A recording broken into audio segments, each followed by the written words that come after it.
दोस्तों, एक ऐसा दिन जरूर आएगा जब तुम चुपचाप बैठे होंगे और अचानक तुम्हारे भीतर कुछ टूटेगा। एक एहसास होगा कि जिंदगी का एक बड़ा हिस्सा यूं ही बहते समय के साथ बह गया। तुम सोचोगे, काश उस वक्त कुछ किया होता, काश खुद को समय रहते बदल लिया होता, पर तब तक देर हो चुकी होगी।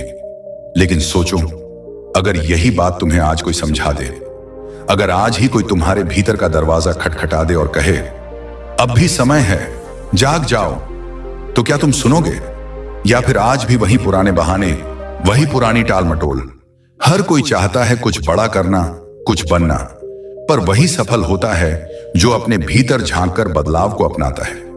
बाकी लोग वहीं के वहीं रह जाते हैं, पुराने डर, पुरानी आदतें और पुरानी सोच में उलझे हुए। सपने तो सब देखते हैं, लेकिन उन्हें सच करने का साहस बहुत कम लोग दिखाते हैं। असल सवाल यह नहीं कि हमें क्या करना चाहिए, असल सवाल यह है कि हमें क्या रोक रहा है। क्या डर, क्या आलस, या फिर आदतों की जंजीर? दोस्तों, यही सवाल हमें आज की एक अद्भुत बौद्ध कथा तक ले चलते हैं, जहां एक साधारण इंसान अपने जीवन के सबसे अंधेरे मोड़ से निकलकर आत्मज्ञान की ओर यात्रा करता है। तो चलिए जानते हैं कैसे कोई बदल सकता है अपनी पूरी जिंदगी, अगर वो सिर्फ एक फैसला कर ले, अभी इसी क्षण। तो स्वागत है दोस्तों आपका हमारे चैनल सिद्धार्थ इंस्पायर्ड पर। दोस्तों, अब तक आपने हमारे चैनल को सब्सक्राइब ना किया हो, या आप हमारे चैनल पर पहली बार आए हैं, तो चैनल को सब्सक्राइब कर लीजिएगा, जिससे आपको इसी तरह की वीडियो मिलती रहे। और यदि आप चाहे तो हमारा मेंबरशिप भी ज्वाइन कर सकते हैं, जिससे आपका जीवन सुख समृद्धि का आगमन हो। तो चलिए बढ़ाते हैं कहानी की तरफ। जवाब बहुत सीधा है, हम खुद से ईमानदारी नहीं रखते। अब सोचो, तुम कौन हो? क्या तुम भी उन्हीं लोगों में से हो जो सुबह उठते ही फोन स्क्रॉल करने लगते हैं, दिन भर बिना मकसद के वक्त गुजारते हैं और फिर रात को सोचते हैं कल से कुछ नया शुरू करूंगा, लेकिन वह कल कभी आता ही नहीं?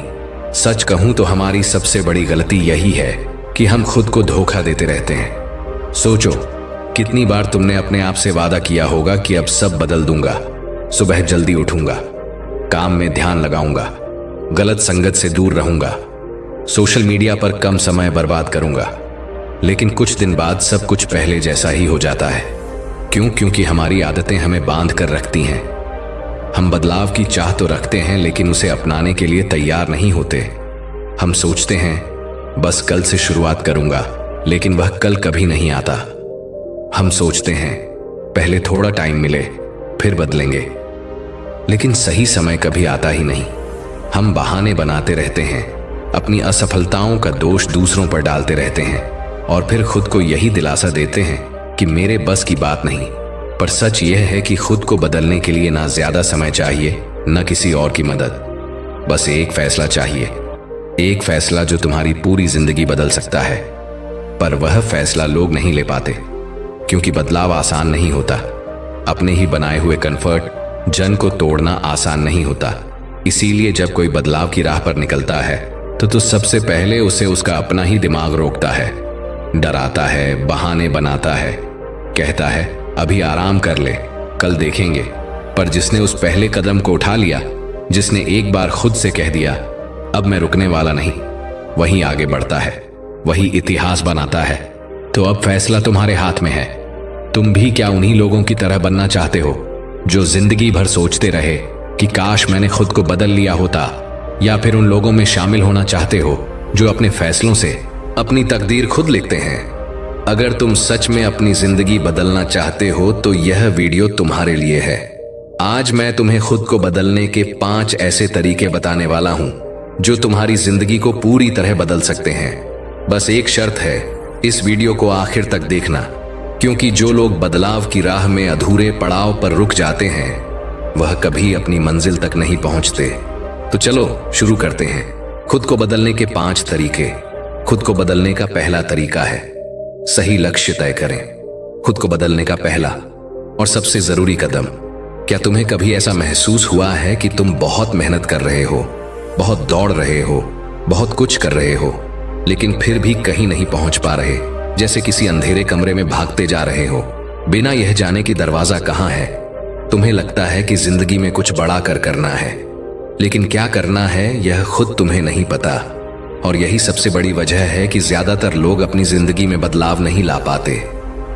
वे मेहनत तो करते हैं, लेकिन बिना सही दिशा के, बिना सही लक्ष्य के। जरा सोचो, अगर कोई तीरंदाज अपनी आंखें बंद करके तीर चलाए तो क्या वह कभी निशाने पर लगेगा? अगर कोई बिना नक्शे के किसी अनजान शहर में घूमे तो क्या वह सही रास्ता खोज पाएगा? बिल्कुल नहीं। और यही गलती हम अपनी जिंदगी में कर रहे हैं। हम कुछ भी, कहीं भी, किसी भी दिशा में चलते जा रहे हैं, लेकिन हमारी मंजिल कहाँ है यह हमें खुद नहीं पता।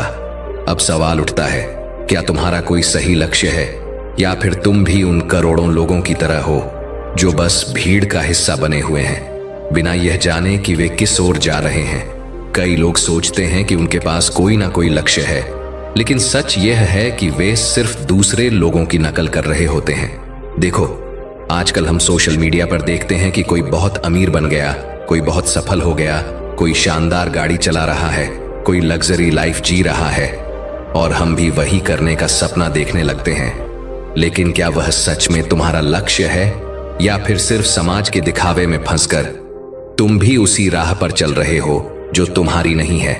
गलत लक्ष्य तुम्हारी जिंदगी के सालों को बर्बाद कर सकता है। तुम सोचते रहोगे कि तुम मेहनत कर रहे हो, तुम कुछ बड़ा कर रहे हो, लेकिन सालों बाद जब तुम्हें एहसास होगा कि तुम गलत दिशा में दौड़ रहे थे, तब तक बहुत देर हो चुकी होगी। इसलिए सही लक्ष्य तय करना सबसे पहला और सबसे जरूरी कदम है। कैसे तय करें सही लक्ष्य?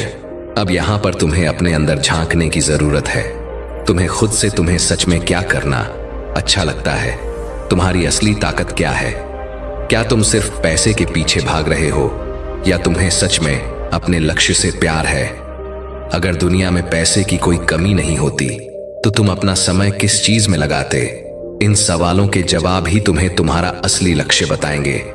अगर तुम सिर्फ ट्रेंड देखकर या दूसरों को देखकर अपना लक्ष्य तय कर रहे हो, तो यह मत भूलो कि हर इंसान की अपनी एक अलग राह होती है। कोई डॉक्टर बनकर खुश है, तो कोई बिजनेसमैन बनकर, कोई कलाकार बनना चाहता है, तो कोई वैज्ञानिक, कोई पहाड़ों में शांति से रहना चाहता है, तो कोई महानगर में दौड़ना चाहता है। तुम्हें अपनी राह खुद खोजनी होगी। यह बात एक युवा लड़के की है। उसका नाम था आदित्य। आदित्य बहुत मेहनती था, लेकिन उसकी जिंदगी में एक समस्या थी। वह सही दिशा में मेहनत नहीं कर रहा था। कभी वह सोचता कि उसे इंजीनियर बनना है, कभी वह सोचता कि उसे बिजनेस करना है, कभी वह सोचता कि वह एक लेखक बनेगा। वह हर चीज में हाथ डालता, लेकिन किसी भी चीज में सफल नहीं हो पाता। फिर एक दिन उसके के गुरु ने उससे एक सवाल पूछा, अगर तुम्हें अपनी पूरी जिंदगी सिर्फ एक ही काम करने को मिले तो तुम कौन सा काम चुनोगे? आदित्य कुछ पल के लिए चुप रहा। उसने अपनी आंखें बंद की और अपने अंदर झांकने लगा। तब उसे एहसास हुआ कि उसे लोगों को प्रेरित करना पसंद है। उसे कहानियां सुनाना, लोगों को नई सोच देना और उनकी जिंदगी में बदलाव लाना अच्छा लगता है। और उसी दिन से उसने अपने असली लक्ष्य की ओर पहला कदम बढ़ाया। वह अब इधर उधर भटकना छोड़ चुका था। अब वह पूरी ताकत से सिर्फ एक ही दिशा में भाग रहा था, अपनी असली मंजिल की तरफ। आज आदित्य एक सफल मोटिवेशनल स्पीकर है। लाखों लोग उसकी बातें सुनते हैं और उसकी जिंदगी पूरी तरह बदल चुकी है। लेकिन यह तब हुआ जब उसने अपने सही लक्ष्य को पहचाना और उसी पर ध्यान केंद्रित किया। तुम्हें अभी क्या करना चाहिए? अब तुम्हें अपने साथ ईमानदार होना होगा। अगर तुम आज भी बिना किसी स्पष्ट लक्ष्य के दौड़ रहे हो, तो रुक जाओ, अपने अंदर झांक, खुद को समझो और तय करो कि तुम्हें असल में किस दिशा में जाना है। तुम चाहे कुछ भी बनना चाहते हो, डॉक्टर, इंजीनियर, कलाकार, लेखक, खिलाड़ी, बिजनेसमैन, बस एक चीज याद रखो, सही लक्ष्य तय करना पहला कदम है, लेकिन उसके बाद उस पर टिके रहना असली खेल है। क्योंकि दुनिया में सबसे दुखी इंसान वह होता है जो अपनी पूरी जिंदगी किसी गलत राह पर चलकर बर्बाद कर देता है, और सबसे खुश इंसान वह होता है जो अपने दिल की आवाज सुनता है, सही लक्ष्य तय करता है और बिना रुके उसी दिशा में आगे बढ़ता है। अब फैसला तुम्हारे हाथ में है। क्या तुम सही लक्ष्य तय करोगे, या फिर सालों बाद अफसोस करोगे कि काश मैंने पहले समझ लिया होता? दूसरा तरीका है, नकारात्मक सोच को छोड़ो। खुद को बदलने की सबसे बड़ी चुनौती जो सोचते हो वही बनते हो। यह बात सुनी होगी, लेकिन इसे कभी गहराई से समझा है तुम्हारी सोच ही तुम्हारी सबसे बड़ी ताकत है, लेकिन यही तुम्हारी सबसे बड़ी कमजोरी भी बन सकती है। इंसान की सबसे बड़ी लड़ाई बाहरी दुनिया से नहीं होती, बल्कि अपने ही दिमाग से होती है। दिमाग जो तुम्हें ऊंचाइयों तक भी पहुंचा सकता है और तुम्हें गहराई में भी गिरा सकता है। और यह दिमाग किसके कंट्रोल में होता है, यही असली सवाल है। अगर तुम अपने दिमाग को सही दिशा में ले गए तो तुम कुछ भी कर सकते हो, लेकिन अगर तुमने इसे नकारात्मक सोच के हवाले कर दिया तो यह तुम्हारी जिंदगी तबाह कर देगा। नकारात्मक सोच क्यों आती है? तुम्हारा दिमाग एक कंप्यूटर की तरह है, जो भी डाटा इसमें डालोगे वही ये प्रोसेस करेगा। अगर तुम बचपन से ये सुनते आ रहे हो कि तुमसे नहीं होगा, तुम कमजोर हो, तुम्हारी किस्मत खराब है, तो तुम्हारा दिमाग इसे ही सच मान लेगा। लेकिन अब सोचो, अगर किसी कंप्यूटर में खराब प्रोग्राम डाल दिए जाए तो क्या वह सही से काम करेगा? बिल्कुल नहीं। तो फिर तुम कैसे उम्मीद कर सकते हो कि तुम्हारा दिमाग गलत सोच के साथ सही रिजल्ट देगा? अगर तुम अपने दिमाग में डर, शक, नकारात्मकता भरते जाओगे तो यह तुम्हें वैसे ही रिजल्ट देगा। यानी तुम्हारी नकारात्मक सोच तुम्हें असफलता, तनाव और हताशा ही देगी। और सबसे खतरनाक बात, ज्यादातर लोग इसे पहचानते ही नहीं। वे सोचते हैं कि दुनिया उनके खिलाफ है, हालात खराब हैं, किस्मत खराब है, जबकि असली दुश्मन उनके अंदर बैठा है। उनकी नकारात्मक सोच कैसे पहचाने कि तुम्हारी सोच नकारात्मक हो गई है? क्या तुम हर चीज में कमी ढूंढते हो? जब भी कोई नया मौका आता है, क्या तुम पहले ये सोचते हो कि इसमें क्या गलत हो सकता है? क्या तुम खुद पर भरोसा नहीं करते? जब कोई मुश्किल आती है तो क्या तुम्हें लगता है कि तुम इसे संभाल नहीं पाओगे? क्या तुम हर समय फेल होने के बारे में सोचते हो? कुछ नया करने से पहले ही क्या तुम्हारे मन में डर आ जाता है? अगर इन सवालों का जवाब हाँ है, तो इसका मतलब है कि तुम्हारी सोच तुम्हारे खिलाफ काम कर रही है। नकारात्मक सोच से छुटकारा कैसे पाएं? अब सबसे बड़ा सवाल, इससे बाहर कैसे निकले?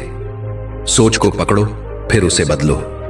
जब भी तुम्हारे दिमाग में कोई नकारात्मक विचार आए तो उसे तुरंत पकड़ो और खुद से पूछो, क्या यह सच में सही है? क्या मैं वाकई में इतना कमजोर हूं? क्या वाकई में मेरे लिए कोई रास्ता नहीं है? जब तुम इन सवालों का जवाब दोगे तो तुम्हें खुद समझ में आएगा कि तुम्हारी नकारात्मक सोच झूठ है। सही माहौल बनाओ। अगर तुम्हारे आसपास के लोग नेगेटिव हैं तो उनका असर तुम्हारी सोच पर भी पड़ेगा। हमेशा ऐसे लोगों के साथ रहो जो तुम्हें प्रेरित करें, तुम्हारे सपनों को बढ़ावा दें और तुम्हें सही दिशा दिखाएं। खुद से सही बातें कहो। दिमाग वही मानता है जो तुम उसे बार बार बताते हो। इसलिए अपने आप से कहो, मैं काबिल हूं, मैं कर सकता हूं, मेरी जिंदगी बदल सकती है। यह कोई मामूली बातें नहीं है। जब तुम इन्हें बार बार कहोगे तो तुम्हारा दिमाग इन्हें सच मानने लगेगा। अब मैं तुम्हें एक ऐसी कहानी सुनाने जा रहा हूं जो तुम्हारी सोच को हिलाकर रख देगी। एक जंगल में दो शेर के बच्चे थे। दोनों को एक शिकारी उठाकर ले गया और उन्हें पालतू बनाने की कोशिश करने लगा। पहले शेर के बच्चे को उसने हर दिन डराया, तू कमजोर है, तू शिकार नहीं कर सकता, तेरा कोई अस्तित्व नहीं। धीरे धीरे वह बच्चा डरपोक और कमजोर बन गया। दूसरे बच्चे को उसने कुछ नहीं कहा, लेकिन कुछ समय बाद वह बच्चा खुद ही जंगल में गया, शिकार करना सीखा और एक ताकतवर शेर बन गया। अब सोचो, क्या पहला शेर वास्तव में कमजोर था? नहीं, वह सिर्फ अपनी नकारात्मक सोच का शिकार हो गया था। तुम भी वही कर रहे हो। अगर तुम अपनी सोच बदल लोगे तो तुम्हारी जिंदगी बदल जाएगी। अगर नहीं बदली तो तुम अपनी ही सोच के कैदी बने रहोगे। अब तुम्हारे पास दो रास्ते हैं। पहला, अपनी जिंदगी यूं ही जीते रहो अपनी नकारात्मक सोच के साथ, या फिर दूसरा, आज से ही अपनी सोच को बदलो, अपने सपनों की तरफ बढ़ो और अपनी जिंदगी को वैसी बनाओ जैसी तुम चाहते हो। अब फैसला तुम्हारे हाथ में है। क्या तुम भी उस पहले शेर की तरह बनोगे या फिर अपनी असली ताकत पहचान कर अपनी जिंदगी बदलो? याद रखना, तुम्हारी जिंदगी तुम्हारी सोच से बनती है। अगर सोच बदल गई तो जिंदगी बदल जाएगी। अगला कदम, अब जब तुमने समझ लिया कि नकारात्मक सोच को छोड़ना कितना जरूरी है, तो अगला सवाल यह उठता है, खुद को सही लक्ष्य और सही आदतों से कैसे जोड़ा जाए? क्योंकि सिर्फ सोच बदलना ही काफी नहीं है, उसे सही दिशा में लगाना भी जरूरी है। और यही मैं तुम्हें अगले वीडियो में बताने वाला हूं। तो इस सफर में मेरे साथ जुड़े रहो, क्योंकि अब तुम्हारी जिंदगी बदलने वाली है। तीसरा लक्षण है, डर से बाहर निकलो, वरना जिंदगी तुम्हें खत्म कर देगी। डर तुम्हें रोक सकता है, लेकिन अगर तुमने इसे हरा दिया तो तुम अजय हो जाओगे। यह लाइन सुनने में अच्छी लगती है, लेकिन जब असली जिंदगी में डर सामने खड़ा होता है तब इंसान खुद को बहुत छोटा और असहाय महसूस करने लगता है। डर कैसा भी हो सकता है, असफलता का डर, लोगों के तानों का डर, भविष्य का डर, अकेलेपन का बदलाव का डर और सबसे बड़ा खुद पर भरोसा ना होने का डर। अब सोचो, क्या यह डर तुम्हें मजबूत बना रहा है या कमजोर? ज्यादातर लोगों की जिंदगी इसीलिए बर्बाद हो जाती है क्योंकि वे डर से बाहर निकल ही नहीं पाते। अब सवाल उठता है, क्या डर से बाहर निकला जा सकता है? हाँ, बिल्कुल, लेकिन इसके लिए पहले तुम्हें समझना होगा कि डर होता क्या है और यह तुम्हारी जिंदगी को किस तरह तबाह कर रहा है। डर की असली सच्चाई, यह तुम्हारा दुश्मन है। डर तुम्हारा सबसे बड़ा दुश्मन है, लेकिन यह तुम्हारे अंदर ही बैठा हुआ है। यह तुम्हें बार बार कहता है, तुमसे नहीं होगा, लोग हंसेंगे, अगर फेल हो गए तो क्या होगा अगर तुम गिर गए। अब सोचो, तुमने कितनी बार कुछ करने की कोशिश की लेकिन डर के कारण पीछे हट गए। कितनी बार तुमने कोई बड़ा कदम उठाने से पहले ही खुद को रोक लिया। कितनी बार तुम्हें लगा कि अगर तुमने कुछ नया किया तो लोग तुम्हारा मजाक उड़ाएंगे। यही तो डर का खेल है, ये तुम्हें हर दिन कमजोर बना रहा है और तुम इसे पहचान भी नहीं पा रहे। डर से बाहर क्यों निकलना जरूरी है? अगर तुम डर के साथ जिए तो जिंदगी भर पछताओगे। अगर तुम डर से निकल आए तो कुछ ऐसा कर जाओगे जो लोग सदियों तक याद रखेंगे। तुम्हें क्या चाहिए? एक सुरक्षित और साधारण जिंदगी जो बस यूं ही कट जाए, या फिर एक दमदार जिंदगी जिसमें तुम अपने डर को हराकर अपने सपनों को जी सको? अगर तुम्हें दूसरी वाली जिंदगी चाहिए तो डर से बाहर निकलना ही होगा। डर को हराने का तरीका, तुम्हारी असली ताकत डर को हराने का एक ही तरीका है, उसका सामना करो। जब भी तुम्हें किसी चीज से डर लगे तो खुद से एक सवाल पूछा, अगर मैं यह कर लूं तो मेरी जिंदगी कितनी बदल सकती है? अगर मैंने डर की वजह से इसे छोड़ दिया तो क्या मैं पछताऊंगा? अब मैं तुम्हें एक छोटी सी कहानी सुनाता हूं जिससे तुम्हें समझ आएगा कि डर सिर्फ एक भ्रम है जिसे हम खुद ही अपने अंदर पाल लें। एक कहानी जो तुम्हारी सोच बदल देगी। एक गांव में एक छोटा लड़का था। उसे पानी से बहुत डर लगता था। उसका डर इतना ज्यादा था कि वह नदी के पास जाने से भी घबराता था।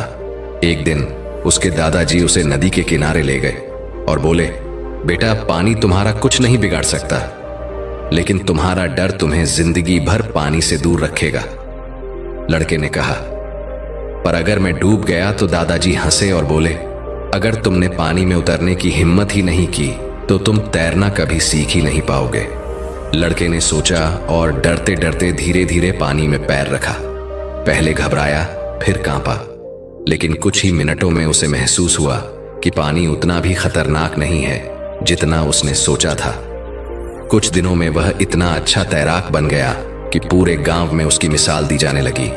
अब सोचो, अगर वह लड़का डर की वजह से नदी में उतर ही नहीं तो क्या वह कभी तैरना सीख पाता? बिल्कुल नहीं।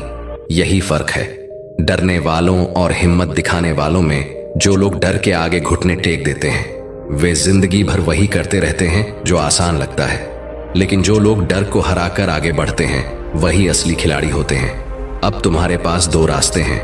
पहला, डर को पकड़कर बैठो, अपनी पूरी जिंदगी सुरक्षित लेकिन साधारण तरीके से गुजार दो।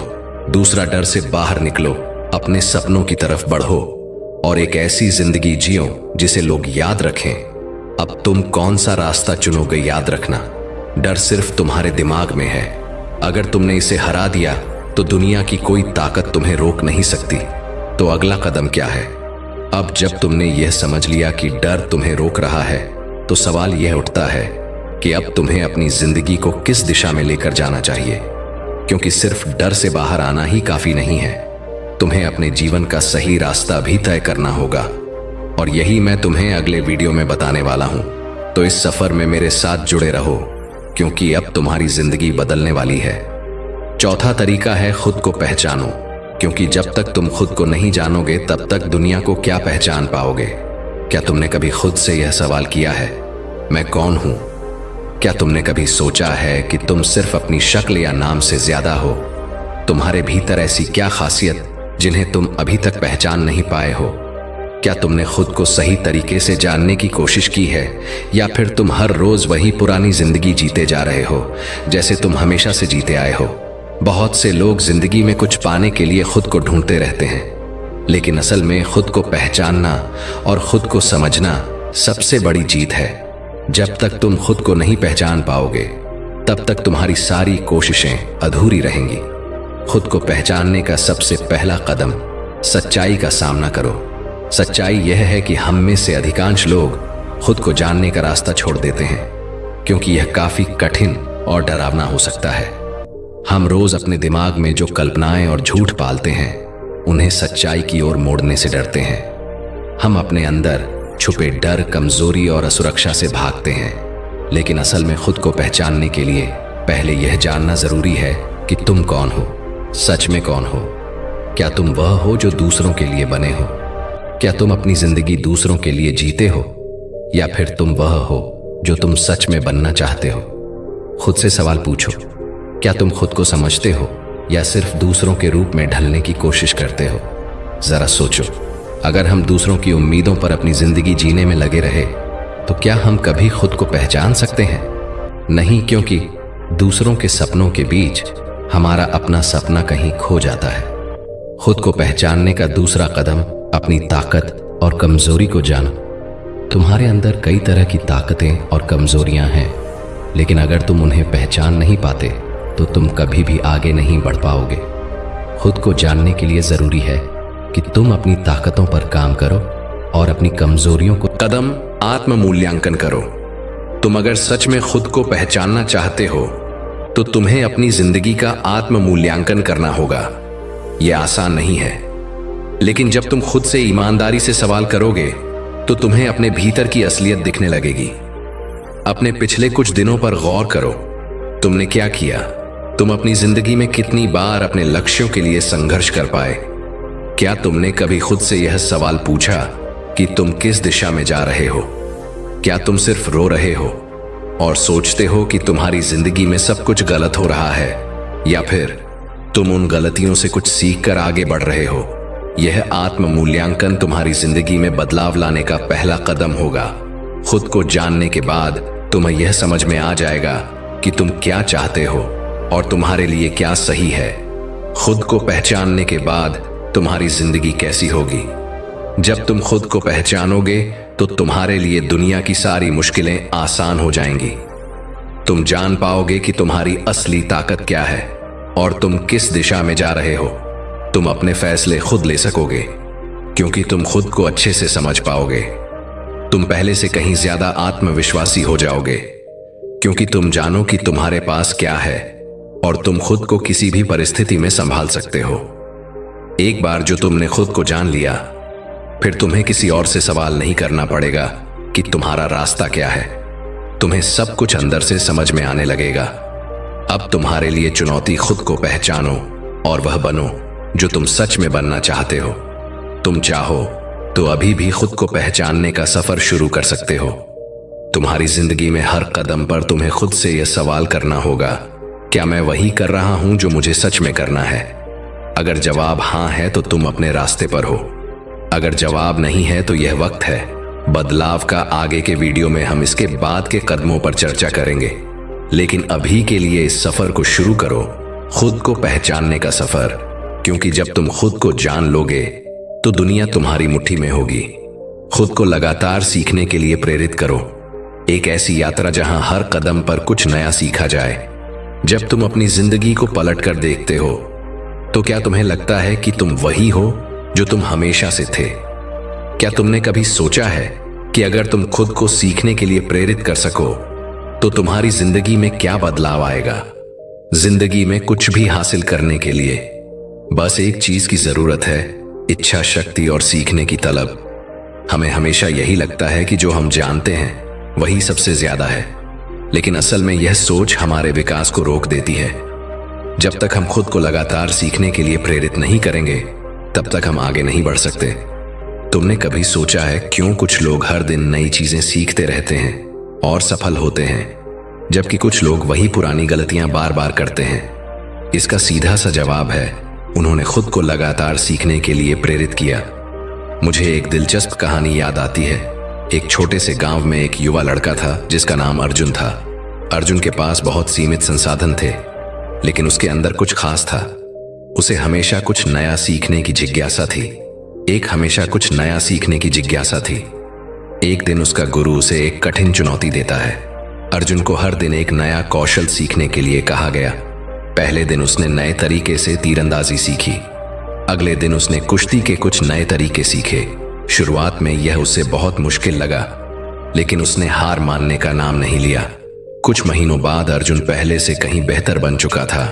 उसकी नजर में हर समस्या का हल था, क्योंकि उसने खुद को लगातार सीखने के लिए प्रेरित किया था।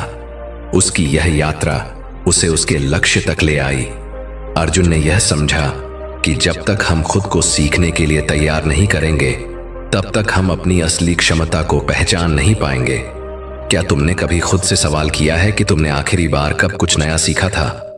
यह बहुत महत्वपूर्ण है कि तुम खुद को यह जिम्मेदारी किसी नई कला में रुचि हो, या फिर उस काम को और बेहतर तरीके से करने का तरीका खोज रहे हो। यह सीखने का कोई ना कोई रूप तो होना चाहिए। और सबसे अहम बात यह है कि जब तुम सीखते हो तो तुम केवल जानकारी नहीं इकट्ठा करते, तुम अपनी मानसिकता बदलते हो, तुम अपनी सीमाओं को तोड़ते हो। तुम यह समझ पाते हो कि हर नई सीख तुम्हें एक कदम और आगे बढ़ाती है। जब तुम सीखने के लिए तैयार रहते हो तो तुम हर परिस्थिति में एक अवसर ढूंढ लेते हो। आखिर में एक सवाल तुमसे, क्या तुम खुद को लगातार सीखने के लिए प्रेरित कर रहे हो? अगर नहीं तो अब वक्त है, क्योंकि जब तक तुम खुद को हर रोज एक नया सीखने के लिए प्रेरित नहीं करोगे, तब तक तुम अपनी जिंदगी में बदलाव नहीं ला पाओगे। खुद को विकसित करना यही सफलता की कुंजी है। आगे आने वाले वीडियो में हम और भी ऐसे लक्षणों पर बात करेंगे जो तुम्हारी जिंदगी को पूरी तरह सकते हैं। लेकिन याद रखना, तुम्हारी यात्रा यहीं से शुरू होती है। खुद को लगातार सीखने के लिए प्रेरित करो। अब यदि तुम्हें यह वीडियो अच्छा लगा हो तो हमारे चैनल को सब्सक्राइब करना ना भूलें। हम ऐसे ही और भी प्रेरणादायक वीडियो लेकर आएंगे जो तुम्हारी जिंदगी को सकारात्मक दिशा देंगे। तो जुड़े रहो हमारे साथ और हर दिन कुछ नया सीखते रहो। दोस्तों, अब चलिए आपको बताते हैं कि एक सफल व्यक्ति बनने के लिए 15 महत्वपूर्ण आदतें जो किसी को भी सफलता दिला सकती हैं और जीवन में कुछ भी हासिल कर सकती हैं। दोस्तों, एक युवक गौतम बुद्ध से कहता है कि गुरुवर, मैं अपनी आदतों से बहुत परेशान हूं। मैं करना तो बहुत कुछ चाहता हूं, लेकिन कुछ भी नहीं कर पा रहा हूं। मैं सफलता की ऊंचाइयों को छूना चाहता हूं, लेकिन अपनी आदत से मजबूर हूं। और सच कहूं तो मुझे यह भी नहीं पता कि सफल होने के लिए मेरे अंदर किन गुणों का होना आवश्यक है। तो उन गुणों के बारे में जानने के लिए ही मैं आपके पास आया हूं। कृपया मेरा मार्गदर्शन करें। बौद्ध भिक्षु ने कहा, जिस तरह से हम बुरी आदतों से मजबूर होते हैं, उसी तरह से अगर हमने अच्छी आदतें अपना ली तो हम अच्छी आदतों से भी मजबूर हो जाएंगे। और यकीन मानो, अच्छी आदतें बहुत कुछ हासिल करवाने में मदद करेंगी। आज मैं तुम्हें जिंदगी में 15 ऐसी सफल आदतों के बारे में बताऊंगा जो तुम्हें सफल और सबसे अलग बना सकती हैं, तुम्हें मनचाही सफलता दिला सकती है, और तुम अपने जीवन में जो कुछ भी बनाना चाहते हो वह तुम्हें बड़ी आसानी से हासिल कर सकते हो। मेरी बातों को बस यूं ही सुनकर मत जाने देना, बल्कि इन सभी 15 सफल आदतों को अपने दिमाग में अच्छे से बैठा लेना और धीरे धीरे उन्हें अपने जीवन में उतारना शुरू कर देना, क्योंकि ये आदत न केवल तुम्हें सफलता दिलाएगी, बल्कि एक ऐसा इंसान भी बनाएगी जिसे देखकर लोग यही बोलेंगे कि मैं भी इस इंसान के जैसा बनना चाहता हूं। दोस्तों, 15 सफल आदतों को जानने से पहले, अगर अभी तक आपने हमारे चैनल को सब्सक्राइब नहीं किया है तो चैनल को सब्सक्राइब अवश्य करें।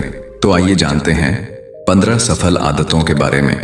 नंबर 1, सुबह जल्दी उठने की आदत। सुबह जल्दी उठने की आदत डालो। अगर दुनिया की कोई सफल और सबसे अच्छी आदत है जिसका हर सफल इंसान पालन करते हैं, सुबह सुबह अपने दिन को शानदार बनाने के लिए काम करना शुरू कर देते हो, तो यकीन मानो पूरे दिन में ऐसी कोई चुनौती नहीं होगी जिसे तुम ना कर सको। तुम्हारा सुबह उठना यह दिखाता है कि तुम्हारे अंदर कितनी इच्छा शक्ति है, तुम्हारे लिए तुम्हारे लक्ष्यों को हासिल करना कितना मायने रखता है। सुबह जल्दी उठने का मतलब है ज्यादा समय, ज्यादा ऊर्जा, ज्यादा प्रयास, जो कि तुम्हें जिंदगी में हमेशा दूसरों से ज्यादा ही दिलाएगा। अगर तुम सुबह देर से उठने की आदत से परेशान हो तो हर दिन सिर्फ 5 मिनट जल्दी उठने का नियम बनाओ और कुछ दिनों में तुम सुबह जल्दी उठना शुरू कर दोगे। नंबर 2, अपने लक्ष्य के लिए कुछ ना कुछ सीखते रहो। 15 सफल आदतों की सूची में दूसरी आदत है, हमेशा अपने लक्ष्य के लिए कुछ नया सीखते रहो। यही आदत है जो हर उसमें पाई जाती है जिसने अपने क्षेत्र में सफलता हासिल की है। हमेशा अपने काम के बारे में कुछ ना कुछ सीखते रहो। जिंदगी में जितना भी सीखते हैं वह जीवन के किसी मोड़ में हमारे काम जरूर आता है। सफल लोग अपने सपनों को हासिल करने के लिए तरह तरह के प्रयोग करते हैं। अपने सपनों से जुड़ी हर एक बात जानना चाहते हैं जो उनके सपनों को हासिल करने के रास्ते को और भी आसान बना दे। दुनिया में ज्ञान की कोई कमी नहीं है, लेकिन जिस क्षेत्र में तुम्हारा लक्ष्य हासिल करना चाहते हो उससे जुड़े ज्ञान को लेने के लिए हमेशा उत्सुक रहो। हो सकता है तुम कोई ऐसी चीज सीख जाओ जो तुम्हें इतना हासिल कर दे जितना तुमने सोचा भी ना हो। इसके लिए हमेशा एक बच्चा बनकर सीखना पड़ेगा। नंबर 3, सुने ज्यादा और बोले कम। हमारे पास 2 कान और 1 मुंह है। ऐसा इसलिए है ताकि हम सुने ज्यादा और बोले आधा। सुनने वाले कभी नुकसान में नहीं रहते। सुनने वाले को हमेशा कुछ ना कुछ सीखने को ही मिलता है। कम बोलने का मतलब है ऊर्जा का कम बर्बाद होना। लोगों के मुंह ज्यादा ना लगना, किसी के सामने हल्का नहीं बनना, किसी से बेवजह की बहस नहीं करना। कम बोलने और ज्यादा सुनने वाले लोग बहुत ज्यादा फायदे में रहते हैं। जो व्यक्ति कम बोलता है उसके अंदर गहराई से सोचने की क्षमता बहुत ज्यादा होती है। जब व्यक्ति कम बोलता है तो वह अपने भीतर से जुड़ा रहता है। उसके भीतर के विचार इतने ताकतवर होते हैं जो किसी भी मंजिल को अपने घुटनों तक लाने के लिए मजबूर कर सकते हैं। नंबर 4, असहमत होना और मना करना सीखो। सफलता की सूची में चौथी आदत है, असहमत होना और मना करना सीखो। कोई कठपुतली नहीं है जो लोगों की हर बात पर हाँ जी करते रहे। तुम एक अलग इंसान हो। तुम्हारे अलग सपने हैं तो तुम्हारे सिद्धांत भी अलग ही होंगे। तुम्हारी मंजिल अलग है तो तुम्हारा रास्ता भी अलग ही होगा। अगर कोई चीज तुम्हें पसंद नहीं है, ये जरूरी नहीं है कि जो तरीका दूसरों के लिए काम कर रहा है वह तुम्हारे लिए भी काम करेगा।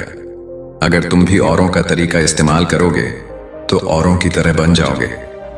तुम इस दुनिया के सबसे अलग इंसान हो। तुम्हारे जैसा और कोई भी नहीं है, इसीलिए तुम्हें असहमत होने का पूरा हक है। अपनी बात रखने का पूरा हक है और ना बोलने का। हर उस काम को, हर उस बात को जो तुम्हारे सपनों, तुम्हारे लक्ष्यों के लिए ठीक नहीं है। अगर तुम्हारा मन नहीं है मित्रों के साथ घूमने जाने का तो उन्हें मना करना सीखो। अगर तुम्हें किसान नहीं व्यापारी बनना है तो घर वालों से बोलो कि मुझे किसान नहीं व्यापारी बनना है। जबरदस्ती ज्यादा दिनों तक नहीं चल पाती और ना ही कुछ हासिल करके देती है।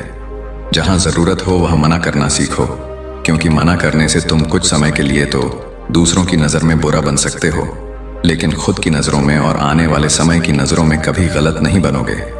ज्यादातर लोग तो जीवन में सिर्फ इस डर से कुछ नहीं कर पाते क्योंकि लोग क्या कहेंगे। अगर असफल हो गया तो लोग मुझ पर हंसेंगे। असल में ज्यादातर लोग जीवन खुद के लिए नहीं बल्कि दूसरों के लिए जीते हैं, दूसरों की राय पर जीते हैं और जीवन भर दुखी रहते हैं। नंबर 5, सही तरीके से जोखिम लेना सीखो। बौद्ध भिक्षु ने कहा, 15 सफल आदतों की सूची में 5वीं आदत है, सही तरीके से जोखिम लेना सीखो। जिंदगी में सबसे बड़ा जोखिम है कोई रिस्क ही ना लेना। अगर तुम सही काम में जोखिम नहीं ले रहे हो तो तुम अपनी जिंदगी को जोखिम में डाल रहे हो। जोखिम ले रहे हो जिंदगी को बर्बाद करने का या फिर वहीं अटके रहने का जहां पर अभी तुम हो। मन से सही चीजों के लिए जोखिम लेने का डर हटा दो। लेकिन तुम्हारा मकसद सिर्फ सुरक्षित रहकर मौत के दरवाजे तक पहुंचना नहीं है, बल्कि एक योद्धा की तरह हर चुनौती को धूल चटाकर जोखिम लेकर एक विजेता का ताज पहन कर रहे हो कर मौत के दरवाजे तक पहुंचना है। सही चीजों के लिए जोखिम लेना चाहिए, इसीलिए जोखिम लेना सीखो। तुम जोखिम लेने का कभी भी अफसोस नहीं करोगे, लेकिन अगर उचित जोखिम नहीं लिया तो अंत समय में जोखिम न लेने का इतना बड़ा पछतावा होगा कि तुम सोच भी नहीं सकते। नंबर 6, खुद को समझो और समय दो। 15 सफल आदतों की सूची में 6ठी आदत है, उस इंसान को समझने की कोशिश करना जो अगले 60 वर्ष तुम्हारे साथ बिताने वाला है। और वह इंसान तुम खुद हो। अपने आप को कितना समय देते हो, अपने अतीत की गलतियों से कितना सीखते हो, तुम अपने वर्तमान को सुधारने के लिए क्या करते हो, अपने भविष्य क्या सोचते हो कि तुम्हारी जिंदगी में क्या चल रहा है। मैं कहां से आया हूं, अभी मैं कहां हूं और आगे मुझे कहां जाना है। तुम्हारी सबसे बड़ी जरूरत और तुम्हारी जिंदगी की सबसे बड़ी चुनौती क्या है? तुम्हें बेहतर ढंग से तुम्हारे अलावा और कोई भी नहीं जान सकता। अगर कोई समझ भी सकता है तो अभी तुम्हारे अंदर क्या भावनाएं चल रही हैं, इसके बारे में तुम्हारे अलावा और कोई भी महसूस नहीं कर सकता।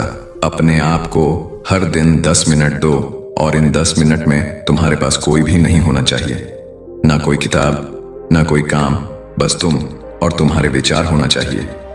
इस समय बस तुम अकेले रहो और खुद से बातें करो, खुद को अंदर से जानने और समझने का प्रयास करो। नंबर 7, निर्णय लेना सीखो और तुरंत काम पर लग जाओ। ऐसे कितने काम हैं जो आज तक टालते आ रहे हो? ऐसे कितने निर्णय हैं जिन्हें लेना आज तुम्हारे लिए बहुत जरूरी है, लेकिन तुम निर्णय लेना ही नहीं चाहते, उन्हें टालते रहते हो। ज्यादातर लोग निर्णय नहीं ले पाते, उन्हें इस काम को करना है या नहीं, इस संबंध में रहना है या नहीं, व्यापार करना है, नौकरी करनी है। लोग निर्णय नहीं ले पाते और उलझे रहते हैं। निर्णय लेना सीखो। कोई भी निर्णय ना लेने से बेहतर है कि कोई एक निर्णय लो और उस निर्णय को सही साबित करने का प्रयास करो। और जब एक बार निर्णय ले लो तो तुरंत काम पर लग जाओ। जितने भी दुनिया के सबसे सफल लोग हैं, उनका निर्णय लेने और उस पर काम करने के बीच का समय लगभग 0 होता है। अगर तुमने दिन में 8 बजे कोई निर्णय लिया है, किसी काम की कोई योजना बनाई है, तो 8:01 पर तुम उस निर्णय के अनुरूप होते हुए दिखाई देने चाहिए। नंबर 8, समय की कीमत करना सीखो। जिंदगी बदल देने वाली 15 सफल आदतों में से 8वीं आदत है समय की मत करना सीखो। समय एकमात्र ऐसी चीज है जो लगातार कम होता रहता है, वह भी एक समान रफ्तार से। कभी भी इसके कम होने की गति धीमी नहीं पड़ती। समय पर किसी भी चीज का, किसी भी घटना का कोई फर्क नहीं पड़ता। समय एक ऐसी चीज है जिसको सिर्फ तुम देख सकते हो, ना ही उनके पीछे दौड़ सकते हो और ना ही उससे आगे जा सकते हो। आज तुम्हारी जिंदगी में जो भी चल रहा है, तुम्हें उसका सामना करना ही पड़ेगा। समय के साथ चलना सीखो और आज तुम्हारे लिए जो जरूरी है उसे करते हुए आगे बढ़ते जाओ, क्योंकि समय के बहाव में अगर तुम एक बार पीछे छूट गए, फिर चाहे कितनी ही दौड़ लगा लो, वह पहले वाली बात तो कभी नहीं हो पाएगी। जो सो रहा है वह निश्चित रूप से कुछ ना कुछ खो हो रहा है, और जो जाग रहा है लगातार भाग रहा है। हम जैसे ही हम पैदा होते हैं, उसी क्षण से हमारे समय की उल्टी गिनती शुरू हो जाती है। इसलिए समय को बर्बाद मत करो, उसकी कीमत को समझो, खुद को जानने में लगाओ। नंबर 9, फालतू की झंझट को नजरअंदाज करना सीखो। 15 सफल आदतों की सूची में 9वीं आदत है फालतू की झंझट को नजरअंदाज करना सीखो। हमारे पास समय कम है और एक निश्चित मात्रा में ऊर्जा है। अगर हम इसे हर तरह की छोटी छोटी बातों और बेमतलब के कामों में लगाते रहेंगे तो हमारी ऊर्जा बैठी रहेगी। हम कभी भी इसे अपने लक्ष्य की ओर एकत्रित नहीं कर पाएंगे और लक्ष्य को हासिल करने से चूक जाएंगे। ज्यादातर लोगों की गलती भी यही है कि वह हर चीज, हर काम में खुद को सम्मिलित करने की कोशिश करते हैं, जिससे उनकी ऊर्जा घट जाती है और वह कुछ भी महत्वपूर्ण नहीं कर पाते। इसीलिए जो काम जरूरी नहीं है, जो दूसरे कर सकते हैं, उसे दूसरों को सौंप दें। अपना सारा समय अपने महत्वपूर्ण कामों में लगाओ। नंबर 10, जीवन से नकारात्मक लोगों को निकालकर सकारात्मक लोगों के साथ रहना शुरू करो। एक नकारात्मक व्यक्ति हमारी ऊर्जा को चूस कर हमारी सोच को भी नकारात्मक बना देता है। इसीलिए ऐसे लोगों से दूर रहने का प्रयास करो। असल में कोई भी व्यक्ति अपने आसपास के 5 लोगों का औसत होता है, यानी हमारे आसपास के वह 5 लोग, इसके साथ हमारा सबसे ज्यादा समय बीतता है। कहीं ना कहीं हम भी उनकी तरह बन जाते हैं, उनकी आदतें अपनाने लगते हैं, संगत का असर पड़ता है। अगर तुम्हारे साथ के लोगों को हर चीज में कमी दिखती है तो तुरंत उनका साथ छोड़ दो, क्योंकि ऐसे लोग हैं जिन्हें गर्मी में सर्दी और सर्दी में बरसात पसंद आती है। ऐसे लोग कहीं भी खुश नहीं रह पाते हैं। नंबर 11, हम जो भी पाना चाहते हैं उसे लिखो। तुम्हारी कोई भी योजना है तो उससे भी अच्छे से लिखो। ऐसा करने से वह हमारे दिमाग में पक्की हो जाती है। इसके साथ ही उन सारी चीजों के बारे में भी लिखो जिन्हें तुम पाना चाहते हो। ऐसी आदतों के बारे में भी लिखो जिन्हें तुम अपनाना चाहते हो। आप ऐसी चीज भी लिख सकते हैं जिसे आप नहीं करना चाहते। हमारा दिमाग स्वतंत्र होकर नए विचारों के बारे में सोच सकता है। नंबर 12, स्वस्थ रहो और स्वस्थ जीवन शैली अपनाओ। कम खाओ और ज्यादा बचाओ। रोज सुबह का प्राणायाम, व्यायाम और ध्यान न केवल तुम्हें स्वस्थ रखेगा बल्कि तुम्हें सुंदर भी बनाएगा और तुम्हारे आत्मविश्वास को बढ़ाएगा। एक स्वस्थ मन, स्वस्थ शरीर के साथ अपनी जिंदगी में ज्यादा तेजी से तरक्की कर पाओगे और अपनी मंजिल को हासिल कर पाओगे।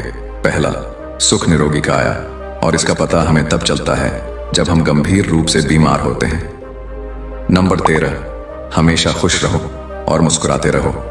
हमेशा खुश रहो, मुस्कुराते रहो। रोने वाले इंसान से कोई भी मित्रता नहीं करना चाहता और ना ही उसके साथ समय बिताना चाहता, क्योंकि हर व्यक्ति के जीवन में अपने दुख तकलीफ में है। फिर कोई क्यों बेवजह के दुख और तकलीफ अपने जीवन बढ़ाना चाहेगा। इसीलिए मुस्कुराते रहो। मुस्कुराते रहोगे तो दूसरों को तुम्हें एक उम्मीद की किरण देखेगी। हो सकता है तुम्हारी मुस्कुराने से कोई और अपनी तकलीफ भूल जाए। उसका मतलब यह नहीं कि तुम हमेशा हंसते रहो। मुस्कुराने का मतलब है कि तुम खुश रहो और ये सोचो कि तुम बहुत किस्मत वाले हो। तुम्हारे जीवन में कोई कमी नहीं है। अगर कोई कमी है तो तुम उसे पूरा कर सकते हो। नंबर 14, अपनी कमाई से कम खर्च करो। हमेशा अपनी कमाई से कम खर्च करो और मुसीबत के लिए बचा कर रखो। अधिकतर लोग दिखावे के चक्कर में अपनी कमाई से ज्यादा खर्च कर देते हैं और फिर जिंदगी भर रोते हैं। इसलिए सही तरीके से अपनी आमदनी बढ़ाने की कोशिश करो। आमदनी से कम खर्च करो और भविष्य के लिए कुछ बचा कर रखो। नंबर 15, दूसरों की मदद करें। एक जिम्मेदार इंसान बहुत सारे काम को लेकर चलता है, साथ ही साथ वह दूसरों की मदद भी करता है। दूसरों के दुखों को कम करने का प्रयास करो। लोगों के चेहरे पर मुस्कान लाने का प्रयास करो। एक सफल व्यक्ति पूरी तरह से सफल तभी कहलाता है जब अपने साथ साथ अपने देश का और समाज का भी भला करें। इसीलिए लोगों की मदद करो, भलाई के काम करो और समाज में अच्छा उदाहरण पेश करने का प्रयास करो। बौद्ध भिक्षु ने आगे कहा कि यह आदत अपनाकर तुम अपने जीवन में सफल हो सकते हो। उस परेशान व्यक्ति को अपने प्रश्न का उत्तर मिल चुका था। उसने बौद्ध भिक्षु का धन्यवाद किया और वहां से चला गया। तो दोस्तों, उम्मीद करते हैं कि आपको इस वीडियो से जरूर बहुत कुछ सीखने को मिला होगा। ये वीडियो आपको कैसी लगी हमें कमेंट बॉक्स में कमेंट करके जरूर बताएं और साथ ही इस वीडियो को अपने दोस्तों एवं परिवार के साथ जरूर शेयर करें ताकि उन्हें भी इस वीडियो से कुछ सीखने को मिल सके। धन्यवाद। नमो बुद्धाय। एक युवक बहुत ही महत्वाकांक्षी था। उसके बड़े बड़े सपने थे। वह बहुत कुछ हासिल करना चाहता था, बहुत बड़ा बनना चाहता था, लेकिन उसे यह सब कुछ बहुत जल्दी हासिल करना था। उसे हमेशा लगता था कि उसके पास समय बहुत कम है, इसलिए वह जल्द से जल्द अपने सपनों को पूरा करना चाहता था। उसने कई बार कड़ी मेहनत करके जल्दी सफलता हासिल करने का प्रयास किया, लेकिन वह हर बार असफल हो जाता। उसे थोड़ी बहुत कामयाबी तो मिल जाती थी, लेकिन उसे कभी भी अपने मनचाहे परिणाम हासिल नहीं हो पाते थे। इस बात से वह बड़ा परेशान हो जाता था। वह सोचता रहता कि कमी कहां रह रही है। आखिर वह ज्यादा मेहनत करके दूसरों की तुलना में जल्दी सफल क्यों नहीं हो सकता। यह प्रश्न अक्सर उसे बहुत परेशान करता था, लेकिन फिर धीरे धीरे उसे समझ आने लगा कि शायद उसे उन नियमों और रहस्यों के बारे में नहीं पता जिनका उपयोग करके वह कम समय में भी सफलता हासिल कर सकता है। जिस दिन उसे यह बात समझ आई, उस दिन के बाद से वह ऐसे इंसान की तलाश में रहने लगा जो उसे सफलता के उन नियमों और रहस्यों के बारे में विस्तार से समझा सके।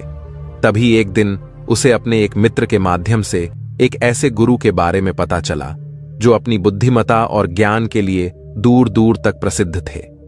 वह लोगों की समस्याओं को समझकर बड़ी ही बुद्धिमानी और सरलता से उसका समाधान निकाल लेते थे। साथ थी वो मुश्किल से मुश्किल बात को भी बड़े ही आसान शब्दों में समझा देने में माहिर थे। गुरु के बारे में जानकारी मिलते ही अगले दिन वह युवक सीधे उन गुरु के आश्रम में पहुंच जाता है। वह गुरु एक बौद्ध भिक्षु थे। युवक ने उन्हें प्रणाम किया और उनके सामने बैठ गया। बौद्ध भिक्षु ने युवक से आने का कारण पूछा तो युवक ने कहना शुरू किया, मुनिवर, मेरे सपने बहुत बड़े हैं। मैं जीवन में बहुत कुछ बनना और करना चाहता हूं, बड़ी सफलताएं हासिल करना चाहता हूं, लेकिन मुझे यह सब कुछ कम समय में हासिल करना है। मैंने कई बार कड़ी मेहनत करके जल्दी सफल होने का प्रयास किया, लेकिन मुझे कभी भी मनचाहे परिणाम नहीं मिले। मुझे लगता है कि मुझे सफलता के उन महत्वपूर्ण नियमों और रहस्यों के बारे में जानने की जरूरत है जिनका उपयोग करके मैं कम समय में बड़ी सफलता प्राप्त कर सकता हूं। क्या आप मुझे उन नियमों और रहस्यों के बारे में विस्तार से समझा सकते हैं? मैं वादा करता हूं कि मैं जरूर उन नियमों का पालन करूंगा। बौद्ध भिक्षु को उस युवक की आंखों में एक ज्वलंत इच्छा शक्ति और जुनून दिखा। वह सफल होने के लिए कितनी भी मेहनत करने और बड़ा से बड़ा त्याग करने के लिए भी तैयार था। बौद्ध भिक्षु ने उसकी आंखों में देखते हुए गंभीर आवाज में कहना शुरू किया, आज मैं तुम्हें 8 ऐसे नियम बताऊंगा जिनका अगर तुम पूरी ईमानदारी से पालन करते हो तो तुम 10 साल के लक्ष्य को 10 महीने में पूरा कर सकते हो। बस शर्त यह है कि इन नियमों पर पूर्ण विश्वास रखते हुए पूरी ईमानदारी से इनका पालन करना है। पहला नियम कि सबसे पहले अपने दिमाग को इस संभावना के लिए खोलो कि हां, यह किया जा सकता है। 1 साल का काम 1 महीने में किया जा सकता है। इस बात का अपने दिमाग को विश्वास दिलाओ, क्योंकि जब तक तुम्हें अंदर से ही इस बात पर पूर्ण विश्वास नहीं होगा कि तुम 10 साल के लक्ष्य को 10 महीने में भी पूरा कर सकते हो, तब तक तुम इसके लिए जरूरी कदम नहीं उठा पाओगे। कोई भी लक्ष्य बाहरी दुनिया में पूरा होने से पहले एक बार हमारे दिमाग में पूरा होता है, इसलिए इस संभावना को स्वीकार करो। ठीक उस विद्यार्थी की तरह जिसने साल भर कुछ खास पढ़ाई नहीं की, लेकिन परीक्षा से 1 महीने पहले सब कुछ भूलकर स्वयं को पढ़ाई में झोंक देता है और इतनी कड़ी मेहनत करता है कि उसके परिणाम सभी को आश्चर्यचकित कर देते हैं।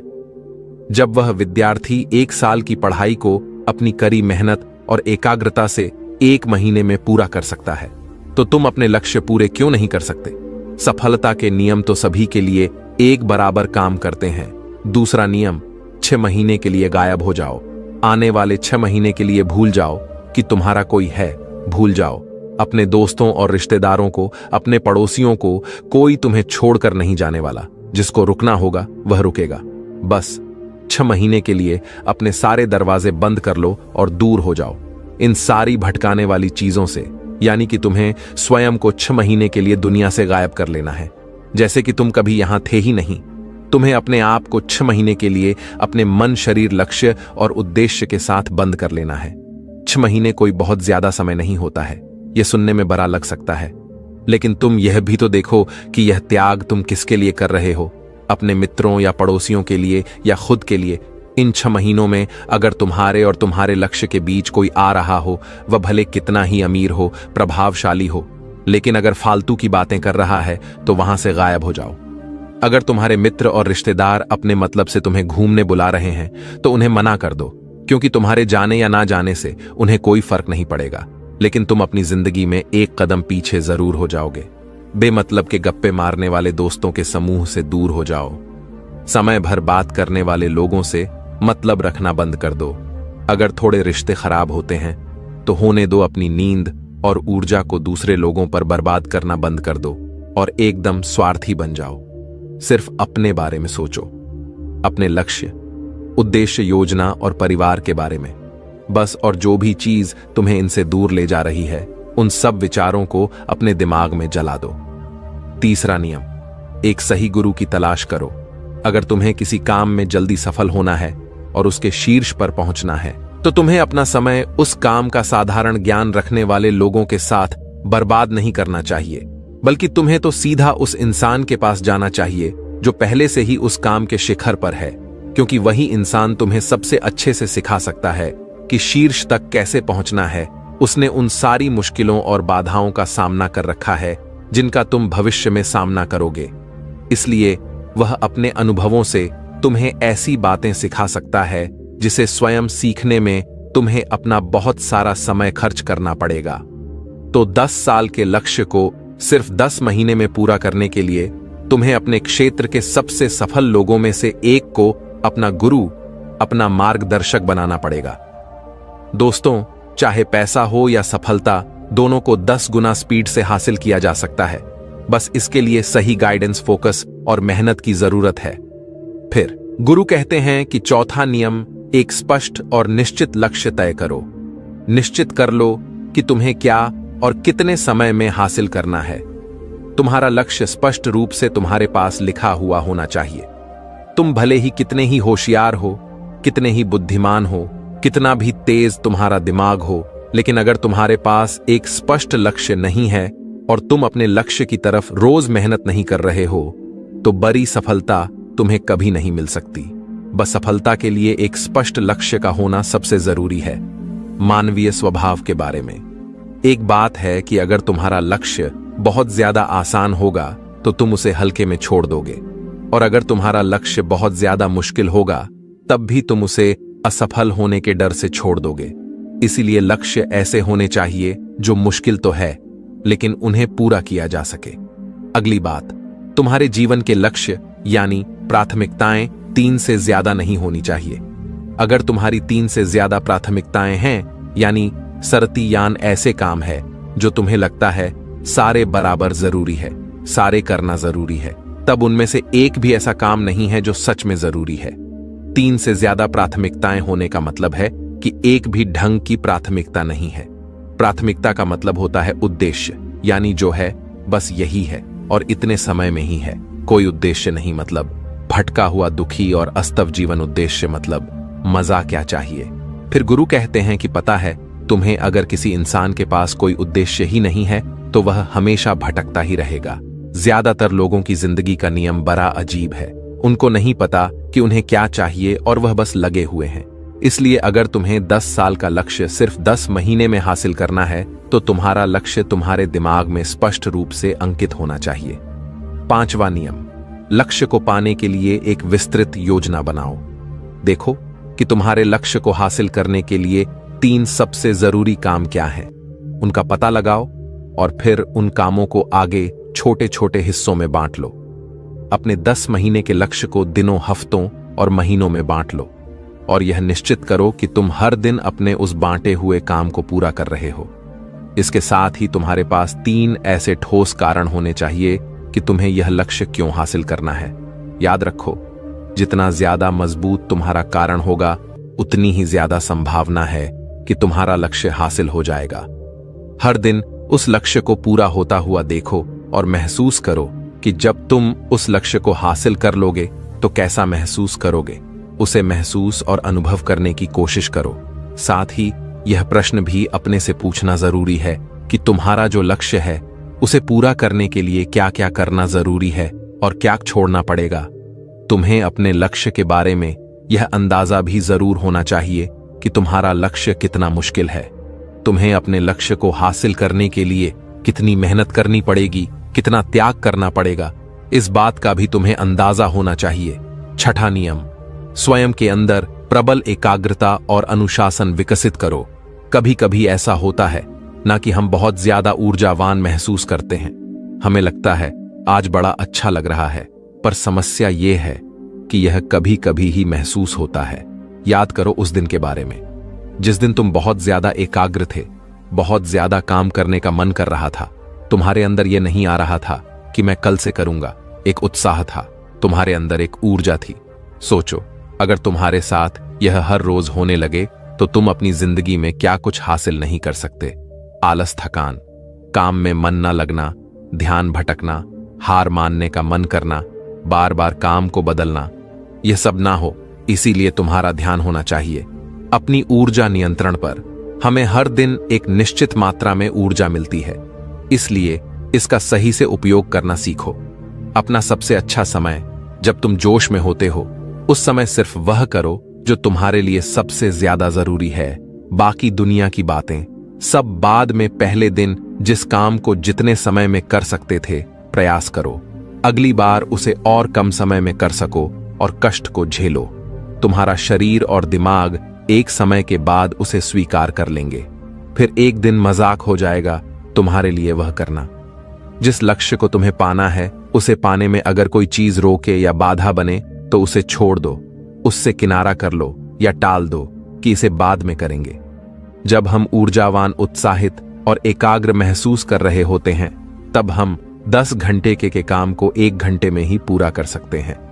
और अगर यही ऊर्जा और एकाग्रता तुम्हारे अंदर हमेशा बनी रहे तो तुम 10 साल के लक्ष्य को 10 महीने में भी पूरा कर सकते हो। दुनिया में जितने भी मजे बने हैं, कामयाब लोग इन सबको नजरअंदाज कर लेते हैं और वह मजा ढूंढते हैं अपने काम में। बड़े से बड़े कामयाब लोगों के पास में उन्होंने कितना लगातार एक ही काम को किया, इसकी कहानी होती है, न कि कितना उनको ज्ञान था, इसकी कहानी होती।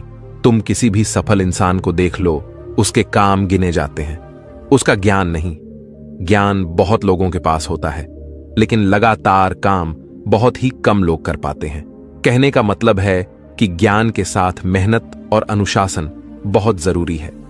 दुनिया में ज्यादातर इसी बात के उदाहरण मिलेंगे कि कम ध्यान रखने वाले अक्सर ज्यादा ज्ञान रखने वाले से आगे निकल जाते हैं। और इसकी वजह होती है निरंतरता, यानी लगातार प्रयास। कामयाबी न ज्ञान की मोहताज है, न तेज दिमाग की मोहताज है, न पैसों की, न जान पहचान की। यह कामयाबी गुलाम है। लगातार प्रयास की, लगातार कर्म करते रहने की बात जानकारी या ज्ञान की नहीं है। ज्ञान तो पूरी दुनिया ले रही है।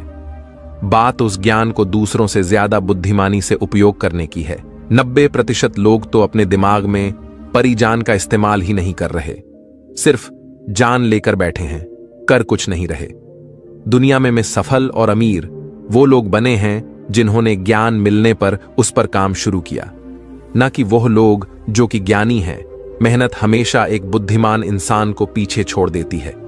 जब बुद्धि वाला इंसान मेहनत नहीं करता, एक मूर्ख इंसान लगातार अपनी मेहनत और प्रयास से एक प्रतिभाशाली आलसी व्यक्ति को बड़ी ही आसानी से हरा सकता है। अफसोस की बड़ी कामयाबी के लिए ध्यान चाहिए, ज्ञान नहीं। ज्ञान तो ले सकते हैं, लेकिन भटके हुए मन को लगाना सबसे मुश्किल होता है। दूसरी चीज है अनुशासन और काम को समय पर करना। इस दुनिया में सबसे ज्यादा सपने काम को टालने की आदत ने मारे हैं। सबसे ज्यादा सपने आलस ने मारे हैं, इस टालने की आदत ने कि मैं कल करूंगा, बाद में करूंगा। इसे टालने की आदत ने न जाने कितने लोगों को बुढ़ापे में यह पछतावा करवाया है कि काश मैं एक कोशिश और कर लेता तो 10 साल के लक्ष्य को 10 महीने में प्राप्त करने के लिए कहने एकाग्रता और अनुशासन का होना बेहद जरूरी है। 7वां नियम, उत्तरदायित्व लो और जवाबदेह बनो। अपने काम की व्यक्तिगत जिम्मेदारी लो और उसके प्रति जवाबदेह रहो। किसी एक ऐसे इंसान को ढूंढो जिसके प्रति तुम जवाबदेह बन सको, जिससे अगर तुम किसी काम को करने का वादा करते हो तो वह तुमसे उस काम के पूरा होने या ना होने पर प्रश्न कर सके और तुम्हें उसे उत्तर देना पड़े। ऐसे उत्तरदायित्व और जवाबदेही तुम्हें तुम्हारे लक्ष्य से भटकने नहीं देती और तुम्हें समय पर काम पूरा करने के लिए मजबूर करती है। वह व्यक्ति जिसके प्रति तुम जवाब दे रहे होगे, वह तुम्हारे माता पिता या गुरु कोई भी हो सकते हैं। 8वां नियम, लगातार सीखते रहना और नई चीजों को अपनाना। अगर तुम्हारा लक्ष्य बहुत बड़ा है तो ऐसा नहीं होगा कि तुमने लक्ष्य बनाया और वह तुम्हारी योजना अनुसार पूरा हो जाएगा। तुम रोज मेहनत करते रहोगे और आगे बढ़ते रहोगे, ऐसा नहीं होगा। रास्ते में कई सारे उतार चढ़ाव आते रहेंगे। कई बार तुम बहुत मेहनत करोगे, तुम्हें कुछ अच्छे परिणाम मिलेंगे, फिर तुम मेहनत करते रहोगे लेकिन तुम्हें परिणाम नहीं मिलेंगे। तुम नीचे आओगे, ऐसे ही फिर ऊपर जाओगे और ऐसे ही कई बार होता रहेगा। तब जाकर तुम्हारा दिमाग, तुम्हारा शरीर और तुम्हारा विश्वास यह चीज स्वीकार कर पाएंगे कि हां, मुश्किलों के बाद भी तुम बड़ी सफलता प्राप्त कर सकते हो। बात बहुत ही साधारण है।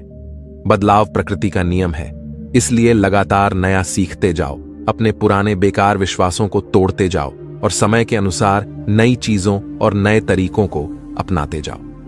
इतना कहने के बाद बौद्ध भिक्षु ने अपनी बात समाप्त की। अब उस युवक को समझ आ चुका था कि उसे जल्दी सफलता हासिल करने के लिए क्या क्या करना है। उसने इस जानकारी के लिए बौद्ध भिक्षु का धन्यवाद किया और वहां से चला गया। तो दोस्तों, उम्मीद है इस वीडियो से आपको काफी कुछ सीखने को मिला होगा। मनुष्य का जीवन बेहतरीन बनाया जा सकता है। इंटरप्रिटेशन मतलब व्याख्या। किसी भी चीज की व्याख्या में चेतन मन का बहुत महत्वपूर्ण योगदान है। इसलिए सबसे पहले तो यह जानिए कि वास्तव में मन क्या चीज है और इसमें कौन कौन सी शक्तियां छुपी है। मन यानी कि हमारा माइंड कंप्यूटर की भाषा में कहा जाए तो यह एक सॉफ्टवेयर है, और मगज यानी कि हमारा ब्रेन कंप्यूटर की भाषा में बात करें तो यह एक हार्डवेयर है। मगज एक भौतिक चीज है, जैसा जिसे हम देख सकते हैं, छू सकते हैं, काट सकते हैं, रिपेयर कर सकते हैं और नाप सकते हैं। लेकिन मन एक ऊर्जा है, बिजली जैसी ऊर्जा है जिसे हम देख नहीं सकते बल्कि महसूस कर सकते हैं। हमारे जीवन को बेहतर बनाने के लिए यह अति आवश्यक है कि हम पहले यह समझें कि हमारा मन काम कैसे करता है और कैसे हम मन की शक्ति को समझकर अपने जीवन को बेहतर बना सकते हैं। क्योंकि कई बार मन की शक्ति का दुरुपयोग के कारण मनुष्य के जीवन में कठिनाई भी आ सकती है। जैसे उदाहरण के तौर पर बिजली का गलत उपयोग किया जाए तो शॉर्ट सर्किट विस्फोट जैसी घटनाएं हो सकती हैं। ठीक उसी तरह मन की ऊर्जा का दुरुपयोग होने के कारण जीवन में कई समस्याएं आ सकती हैं। मित्रों, आपसे अनुरोध है कि मन की शक्ति के बारे में संपूर्ण जानकारी लेने के बाद ही इसे अपनी जिंदगी में इस्तेमाल करें। मन का विभाजन हम वास्तविक भौतिक आधार पर नहीं कर सकते, बल्कि यह तो एक मनोवैज्ञानिक की अवधारणा पर आधारित है या फिर मन की अवस्थाएं हैं। मनोविज्ञान में मनुष्य के मन को अलग अलग भागों में बांटा गया है। इसमें मुख्य रूप से दो भाग हैं, चेतन मन मतलब कॉन्शियस माइंड और अवचेतन मन मतलब सबकॉन्शियस माइंड। मनोविज्ञान की इस अवधारणा को समझकर ही हम अपने जीवन में एक बड़ा परिवर्तन ला सकते हैं। चेतन मन यानी कि कॉन्शियस माइंड हमारी चेतना या सक्रिय एक्टिव अवस्था है। इसमें हम सोच विचार और तर्क के आधार पर निर्णय लेते हैं या कोई कार्य करते हैं। अवचेतन मन यानी कि सबकॉन्शियस माइंड तर्क एवं सोच विचार के निर्णय नहीं लेता, बल्कि यह हमारे पिछले अनुभवों एवं धारणाओं के आधार पर स्वच्छ तरीके से कार्य करता है। चेतन मन हमारी जागृत अवस्था में ही काम करता है, लेकिन अवचेतन मन जब हम सो जाते हैं उसके बाद भी काम करता रहता है। यानी कि अवचेतन मन 240 घंटे काम करता है। हम अपने लाइफ में जो भी करते हैं वह सब अवचेतन मन की वजह से ही करते हैं, और अपने अवचेतन मन का इस्तेमाल करके हम जो कुछ भी सीखते हैं वही हम जिंदगी भर करते रहते हैं। उदाहरण के तौर पर जब भी कोई व्यक्ति पहली बार साइकिल चलाना सीख रहा होता है तो उसे साइकिल को ध्यानपूर्वक नियंत्रित करना पड़ता है। शुरुआत में वह संतुलन नहीं बना पाता और थोड़ा डरा सा भी रहता है, लेकिन जब कुछ दिनों बाद वह साइकिल चलाना सीख जाता है तो तब उसे साइकिल को नियंत्रित करने के बारे में सोचने की आवश्यकता नहीं होती।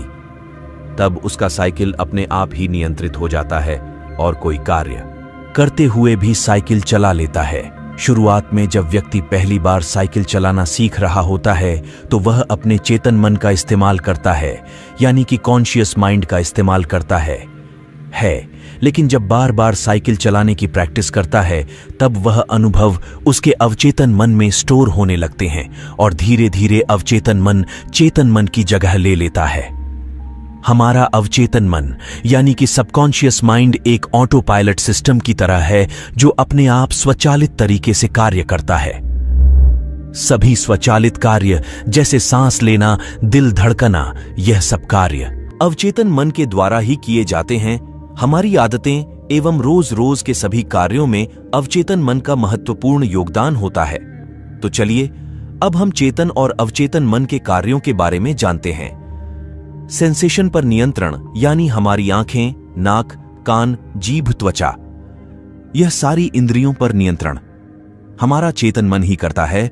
मूवमेंट यानी हम चेतन मन को ऑर्डर दे सकते हैं कि मुझे अपने शरीर को इधर उधर हिलाना है। थॉट्स यानी विचार करना, यह चेतन मन का कार्य है।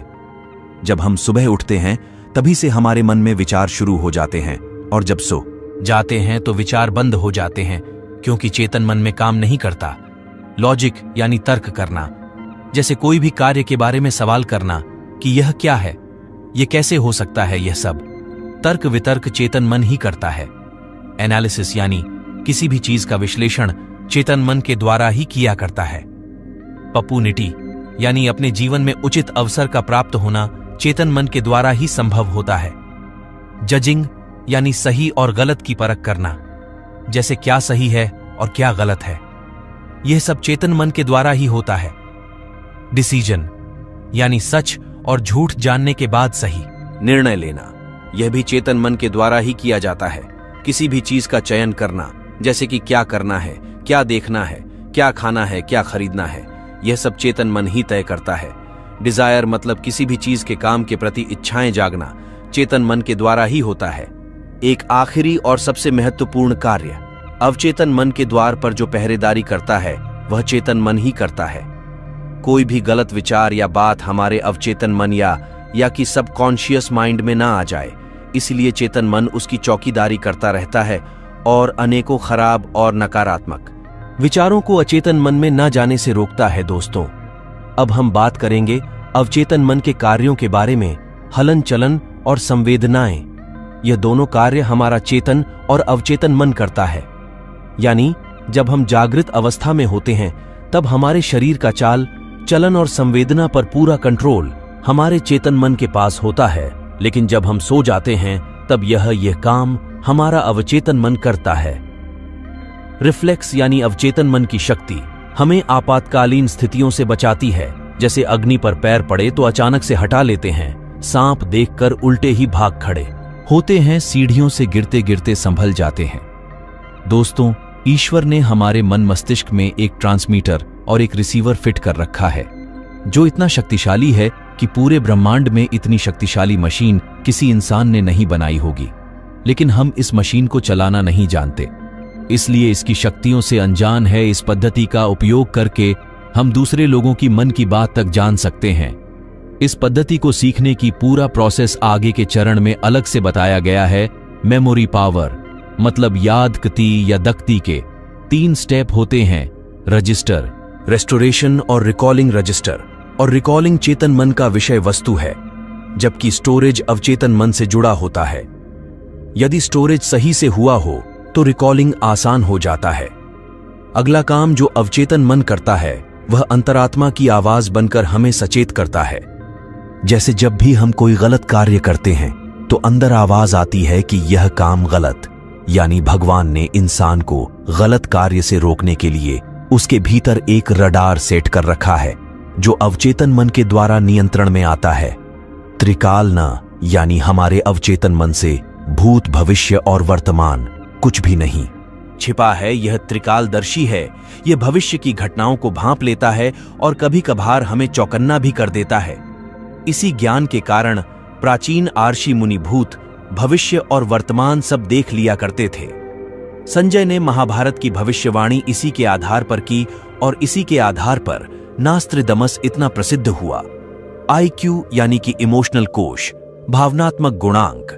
उच्च आईक्यू ही सफलता का मानक नहीं है, बल्कि आईक्यू ही व्यक्ति को सफल बनाता है। उच्च शिक्षित व्यक्ति कभी कभार आईक्यू के कारण को बड़ी हानि पहुंचा सकता है। अभिनेत्री दिव्या भारतीय, हिटलर, गुरुदत्त सब बहुत उच्च आईक्यू के थे, पर इनमें आईक्यू उच्च नहीं था, इसीलिए इन सब ने आत्महत्या की थी। इसलिए अगर आईक्यू बढ़ाना है तो सबसे पहले अपने सकारात्मक भावनाओं को बढ़ाना होगा। विजडम यानी कि बुद्धि, सही समय पर सही निर्णय लेना अवचेतन मन की विशेषता है। इसीलिए जब जब आप किसी असमंजस में पड़ने वाले हो तो निर्णय अपने अवचेतन मन पर छोड़ दें। यह आपको विश्वास के अनुरूप सबसे उत्तम रिजल्ट बताएगा। मेंटल क्लॉक यानी हमारे अवचेतन मन के पास एक ऐसी घड़ी है जो हमें एक सही समय पर उठा देती है। दोस्तों, मैं कभी कभी अलार्म सेट नहीं करता, बल्कि अपने मन को कमांड देता हूं कि मुझे इतने समय पर उठ जाना है, जिससे मन बिना देरी किए ही मुझे उठा देता है। आपके साथ ऐसा होता है या नहीं? कमेंट्स में जरूर बताएं। मेंटल कैलेंडर यानी अपने जीवन में जो भी पाना है उसकी एक निर्धारित समय सीमा का उल्लेख जरूर कीजिए, तभी अवचेतन मन उस पर सही तरीके से कार्य कर पाएगा। हीलिंग पावर यानी अवचेतन मन का इस्तेमाल करके आप बीमार शरीर को भी ठीक कर सकते हैं। एक बार एक आदमी कैंसर रोग से बहुत पीड़ित था और कैंसर भी इतना भयानक था कि शहर के सबसे मशहूर डॉक्टर ने भी इलाज के लिए मना कर दिया था। उसका एक लड़का था जो अपने पिता की हालत देखकर बहुत दुखी रहता था। उसने अपने पिता को सबसे इलाज करवाकर देख लिया, फिर भी कोई इलाज नहीं मिला। तभी उसने किसी योगी से अवचेतन मन के बारे में सुना। उसके मन में एक ख्याल आया कि क्यों ना मैं अपने पिता के अवचेतन मन से ही उनके शरीर को ठीक कराऊं। वह सोचने लगा कि अगर मैंने अपने पिता के अवचेतन मन को जगा दिया तो उनका अवचेतन मन ही शरीर को ठीक कर देगा। उसके बाद उस लड़के ने पेड़ से एक लकड़ी तोड़ी और लकड़ी को ले जाकर अपने पिता को दिया और उनसे कहा कि आज मैं एक बहुत महान बाबा से मिला जो बड़े ज्ञानी हैं। उनके पास हजारों लोग आते हैं और वह बाबा हर समस्याओं का समाधान करते हैं। मैंने भी जब आपकी बीमारी के बारे में उन्हें बताया तो उन्होंने मुझे एक लकड़ी देकर कहा कि यह अपने पिता के गले में लटका देना, और उन्होंने एक मंत्र भी दिया है और कहा है कि रोज इस मंत्र को दिन में 2 बार पढ़ना है। इससे तुम्हारे पिता 1 महीने में ही बिल्कुल ठीक हो जाएंगे। उसके पिता को यकीन हो गया कि अगर यह लकड़ी महान बाबा ने दिया है और मंत्र बताया है तो यह मुझे जरूर फायदा करेगा। इसलिए वह रोज उस लकड़ी को अपने गले में बांधकर सच्चे मन से उस मंत्र का जाप करने लगे। इस तरह पूरा 1 महीना भी नहीं बीता था कि उसके पिता एकदम से स्वस्थ हो गए, जबकि सच यह था कि न तो वह किसी बाबा से मिला था और न ही ऐसा कोई मंत्र किसी ने उसे बताया था। लेकिन उसके पिता ने फुल फीलिंगलेस ही है, ये कई बीमारियों को उत्पन्न भी कर सकता है और प्रोसेस को रिवर्स करके ठीक भी कर सकता है। ऐसे और भी बहुत सारे केसेस आपने भी सुने होंगे कि जब डॉक्टर ने रोगी को कह दिया हो कि आप घर जाइए, आपका इलाज नहीं हो सकता, और उसके बाद वह रोगी बिल्कुल ठीक हो गया हो। दोस्तों, यह सारे कार्य हमारे अवचेतन मन के स्तर पर ही होते हैं। हम सभी एक चुंबक की तरह है जो अपने जीवन में हर उस चीज को खींच सकते हैं जो हमें पसंद हो, किंतु इस मैग्नेट को हमें हमेशा चार्ज करते रहना होगा। इसके लिए शबरी तकनीक अपनाना पड़ेगा। जैसे शबरी हमेशा राम राम करती है गे और राम को वहां जाना ही पड़ा। आपको जो चाहिए बस उसी के बारे में सोचे। पैसा चाहिए तो पैसे के बारे में सोचे, पावर चाहिए तो पावर के बारे में सोचे। ये हर हाल में आपकी दुनिया में प्रकट होंगे। जब हम अवचेतन मन को प्राप्त कर लेते हैं तो उसका असर हमारे आसपास भी दिखाई पड़ता है। जैसे श्री रविशंकर जब बेंगलोर में अंतर्राष्ट्रीय आश्रम में होते हैं, तब उनकी ध्यान साधना के वक्त बादल घर आते हैं। आप कभी भी आश्रम में जाकर यह देख सकते हैं, वहां के सांप, बिच्छू, हिंसक जानवरों तक में से हिंसा खत्म हो गई है और वहां हमेशा ही हरियाली बनी रहती है। यह श्री रविशंकर महाराज के अवचेतन मन की शक्तियों का एक छोटा सा नमूना है। हमारा अवचेतन मन परम शक्तिशाली है क्योंकि यह हमारे शरीर के हर भाग को अपने काबू में रखता है। जब भी आपसे कोई पूछता है आप कैसे हो, तो आप कहते हैं कि मैं ठीक हूं। यह कहने का मतलब यह है कि आप अपने अवचेतन मन को कह रहे हैं कि सब ठीक है, कुछ करने की जरूरत नहीं है। अवचेतन मन हमारे ऑटोनॉमिक नर्वस सिस्टम पर पूरा कंट्रोल रखता है, जो हमारे शरीर के पाचन, श्रवण, हार्मोन्स पैदा करने आदि के नियंत्रण के लिए जिम्मेदार होता है। जब भी हम चेतन मन के माध्यम से कोई भी नेगेटिव कमांड अचेतन मन को देते हैं तो बीमारी पैदा होने के चांसेस बढ़ जाते हैं। इसीलिए अच्छे स्वास्थ्य के लिए आप अपने अवचेतन मन को हमेशा अच्छे सुझाव देते रहे। जैसे मेरे स्वास्थ्य कल जितना अच्छा था, आज उससे भी ज्यादा अच्छा है। हमारे चेतन और अवचेतन मन की विशेषताएं अलग अलग हैं। चेतन मन के पास 10 पर पावर है और अवचेतन मन के पास 90% पावर है। यानी हमारा मन पानी में रहे बर्फ के पहाड़ की तरह है, जिसका मात्र 10 पर हिस्सा पानी के बाहर रहता है और 90 पर हिस्सा पानी के अंदर रहता है, जो हमें दिखाई नहीं देता। ठीक उसी तरह हमारा चेतन मन भी दिखाई देता है, परंतु अवचेतन मन पानी में डूबे पहाड़ की तरह दिखाई नहीं देता, लेकिन वास्तव में वह होता जरूर है। इसलिए चेतन मन जागृत होते हैं तभी काम करता है, लेकिन अवचेतन मन 240 घंटे काम करता रहता है। कोई भी काम करने का आदेश पहले चेतन मन के पास जाता है और उसके बाद वह अवचेतन मन के पास पहुंचता है। चेतन मन एक फिल्टर के जैसे काम करता है, जो मिले हुए आदेश में से अच्छे बुरे का फर्क करके ही जरूरी सूचना को अवचेतन मन के पास भेजता है। इस तरह कोई भी लक्ष्य तय करने में चेतन मन का इस्तेमाल होता है और अवचेतन मन उस लक्ष्य को पूरा करता है। अब हम बात करते हैं मन की अवस्थाओं के बारे में। ब्रेन में 4 तरह की तरंगे होती हैं, बीटा, अल्फा, थीटा और डेल्टा। बीटा तरंगों में हमारा था। इस अवस्था में हम खूब सपने देखते हैं और इस अवस्था में हम अपने गहरे अवचेतन मन के नजदीक भी होते हैं। डेल्टा अवस्था तरंगों में हम गहरी निद्रा या गहरी समाधि जैसी अवस्था में पहुंच जाते हैं, जहां हमारे दिमाग की तरंगे पूरी तरह से शांत होकर 3 से 5 के बीच प्रति मिनट चल रही होती है। इस अवस्था में हम पूर्ण रूप से बेहोश हो जाते हैं। यह गहरी निद्रा अवस्था 8 घंटे की नींद में मुश्किल से 2 घंटे के आसपास ही मिलती है और इसमें सबने और अवचेतन मन बिल्कुल शांत हो जाते हैं। इसीलिए अवचेतन मन को सुझाव देने के लिए गहरी अल्फा स्थिति ही अपने आप में पर्याप्त है, क्योंकि दिन में जब हम जाग रहे होते हैं तब हमारा चेतन मन कार्यरत होता है और जब हम रात को सो जाते हैं तब हमारा अवचेतन मन कार्यरत होता है। अब ऐसी परिस्थिति में जब हमें कोई भी बात हमारे अवचेतन मन को पहुंचा हो तो हमें ऐसी अवस्था में जाना पड़ेगा जिस अवस्था में हमारे दोनों मन कार्यरत हो, जो कि वह है अल्फा अवस्था। इसलिए आप दिन में एक बार अवश्य ही अल्फा अवस्था में बैठकर अपने अवचेतन मन को सुझाव देते रहिए और कंसिस्टेंसी बनाकर रखिए। कुछ ही दिनों में आप देखेंगे कि वह बात या चीज आपकी आदत में शुमार हो गई है और अब आपको उतनी मेहनत नहीं करनी पड़ रही जितनी शुरू में करनी पड़ रही थी, क्योंकि आपने अब अवचेतन मन पर उस काम की छाप छोड़ दिया है और वह काम आपको बहुत जल्द पूरा होने वाला है। दोस्तों, मुझे उम्मीद है आपको यह प्रस्तुति पसंद आया होगा। आपको प्रस्तुति कैसी लगी कमेंट्स में जरूर बताइएगा, और अगर आप हमारे चैनल पर नए हैं तो हमारा यूनिवर्स लॉगिन चैनल को भी सब्सक्राइब अवश्य कीजिएगा। बढ़ते हैं अगले सीख की तरफ। आपके सबकॉन्शियस माइंड यानी अवचेतन मन की शक्ति आपके कॉन्शियस माइंड यानी सचेत मन से ज्यादा है।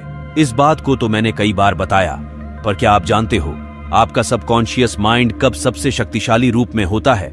इसकी ताकत सबसे ज्यादा कब रहती है? अगर यह आपको पता चल जाए तो आप उसकी मदद से दुनिया में जो चाहे वह पा सकते हैं, और वह भी बहुत जल्दी कम समय में। यह तब सबसे ज्यादा पावरफुल होता है जब आप सोने जा रहे होते हो। आपका दिन के आखिरी 5 मिनट, उस समय आपके दिमाग को जो आप सोचना भेजोगे आपकी जिंदगी में वही होने लगेगा। उस समय आपके पास एक बहुत अनोखी शक्ति होती है। इसके बारे में आज तक आपको किसी ने नहीं बताया। आपकी अवचेतन मन तो 2400 घंटे सक्रिय रहती है, पर यह रात में सबसे ज्यादा पावरफुल होती है। मैंने आपको कई वीडियो में बताया है कि पूरे दिन आपकी सिचुएशन कैसी भी हो, आपको नकारात्मक सोचना चाहिए, पर इस वीडियो का मेरा मकसद आपको यह बताना है कि पूरे दिन भर आप पॉजिटिव सोचो, उससे ज्यादा इफेक्टिव रात के सोने के पहले के 5 मिनट होते हैं। पूरे दिन आप सकारात्मक सोचोगे और रात में ऑटोमेटिक नकारात्मक ख्याल आएंगे, तो फिर पूरे दिन की सकारात्मक सोच का कोई फायदा नहीं होता। और इसके उल्ट अगर आपका पूरा दिन बेकार भी गया, और अगर आप उन 5 मिनट में जो मैं बोल रहा हूं उसे अपने किया, तो वह ज्यादा असरदार होगा। उन 5 मिनट में आप एक काम करके दुनिया में जो चाहे वह पा सकते, चाहे वह कोई चीज हो या कोई इंसान। हर दिन सोने के पहले के जो 5 मिनट होते हैं, उसे समय की सोच सबसे ज्यादा इफेक्टिव यानी असरदार होती है। वह आपकी जिंदगी को बहुत गजब तरीके से इफेक्ट करता था। हम लोग में से ज्यादातर लोग जब रात को सोने जाते हैं तो जो सोने के पहले के 5 मिनट होते हैं उसमें उन सब चीजों के बारे में सोचते हैं जो नेगेटिव होती है। आज के दिन क्या खराब हुआ था, आज ये काम नहीं बना, उसने मुझे आज चोट पहुंचाया, और कई नेगेटिव चीज है। उन 5 मिनट में हम जितने चिंता वाली चीज हैं उसे सोचते हैं। और सच बताऊं तो इसमें आपकी भी कोई गलती नहीं है, ये तो आपके दिमाग की नेचर ही है। इस समिति ने हमारा ब्रेन ही वैसा बना दिया है। आप मुझसे कहोगे कि हमको आखिर उन 5 मिनट में करना क्या है? आपको क्या करना है? आपको सिर्फ उसे रिवर्स यानी उसे उल्टा कर देना है। आप वह सब सोचते हो जो नेगेटिव है, तो आपको उसी समय उन सब चीजों को सोचना है जो पॉजिटिव है। मैं जानता हूं कि यह आपको एक छोटी सी चीज लग रही होगी, पर यह आपकी जिंदगी को पलट सकती है। रात को जब इंटरनेट चलाना हो जाए, उसके बाद जब आप सोने के लिए जाते हो, तो उसे समय आप अपनी बैकबोन को स्ट्रेट यानी सीधा करके इस पोज में रहना, और फिर आपको 10 बार गहरी सांस को लेना होगा, और फिर आपको विजुअलाइजेशन करना होगा। आप ये सोचना कि आप अपने अंदर मौजूद सब कुछ को पाने की जो अनोखी शक्ति है, वो जो चमत्कारी ऊर्जा है, वह आपके दिमाग के चारों तरफ घूम रहे हैं। आपका दिमाग अंदर बाहर दोनों जगह से एक ऊर्जा से भर रहा है। जब आप ये सब कर रहे होंगे, तब आप देखने कि आपका दिमाग ऑटोमेटिक शांत होने लगे। जब शांत हो जाए, उसके बाद आप उन सब चीजों के बारे में सोचना शुरू करना जो आप चाहते हो। अपनी पूरी ऊर्जा उसी में लगा दो, और जो चाहते हो उसके बारे में सोचते रहो तब तक जब तक आपको नींद ना आ जाए। मतलब जब तक नींद ना आए तब तक जानबूझकर जितने सकारात्मक चीज हैं उन सब चीजों के बारे में सोचो। और इस वीडियो का मेरा मकसद ये बताना है कि इस विजुअलाइजेशन तकनीक को आप उसी वक्त ट्राई करो जब आप सोने जा रहे होते हो, क्योंकि उसी वक्त ये किसी और समय के मुताबिक हजारों गुना ज्यादा असरदार होता है। आप लोगों में से कुछ लोग कहेंगे कि पर अगर हमने 5 मिनट सोच भी लिया तो क्या फर्क पड़ जाएगा, और ये आखिर काम कैसे करता है, इसे तो आप जरूर जानना चाहोगे। मैं आपको सब कोर्सेस मन के बारे में कई चीजों को बताया है, पर सबकॉन्शियस माइंड की एक कमजोरी के बारे में भी सुन लो। इस दुनिया में जितने भी पावरफुल चीज हैं, सबकी कोई ना कोई कमजोरी होती है, और सबकॉन्शियस माइंड की भी एक कमजोरी है, और वह कमजोरी है डिस्टिंक्शन यानी फर्क को समझने की कमजोरी। आप जो सोचते हो, आपका सबकॉन्शियस माइंड उन्हें सब चीजों को आपकी तरफ खींचता है, पर उसे एक्चुअली ये नहीं पता होता कि क्या रियल है और क्या फेक। इसीलिए जो आप सोचते हो उसे वह रियल मान लेता है, और अगर आप उसे चीज को लेकर टेट रहते हो तो वह सच में रियल हो जाता है।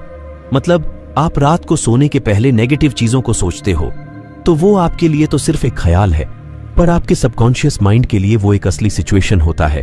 और हमारी डिफिकल्ट आदत डेली रात को नेगेटिव चीजों को सोचना होता है, और इसलिए आपका सबकॉन्शियस माइंड उसे रियल मान लेता है। आपका सबकॉन्शियस माइंड खुला हुआ है, और उसी के चलते जब रात को आप नेगेटिव चीजों को सोते हो तो आपका सबकॉन्शियस माइंड उसे ही रियल मान लेता है, और असल में आपकी जिंदगी में वही होने लगता है। सोने के 5 मिनट पहले अगर आपने कुछ नेगेटिव चीजों को सोचा तो आपका आप चेतन मन उसे एक सजेशन की तरह लेता है। इनडायरेक्ट आप उसे कह रहे हो कि मेरी जिंदगी की सिचुएशन वैसी कर दो। अगर आप डेली रात को उन सब चीजों के बारे में सोचोगे जो नहीं होना चाहिए, उन सब परिस्थितियों के बारे में सोचोगे जो आप अपनी जिंदगी में नहीं देखना चाहते, तो जाहिर सी बात है आपके साथ वही होने लगेगा। इससे आप क्या कर रहे हो इस और अगर आपकी जिंदगी में कुछ अच्छा भी होने वाला होगा ना तो वह नहीं होगा। इसी नेगेटिव सोच के चलते डायरेक्ट रेट को नकारात्मक चीजों में बढ़ रहे हो।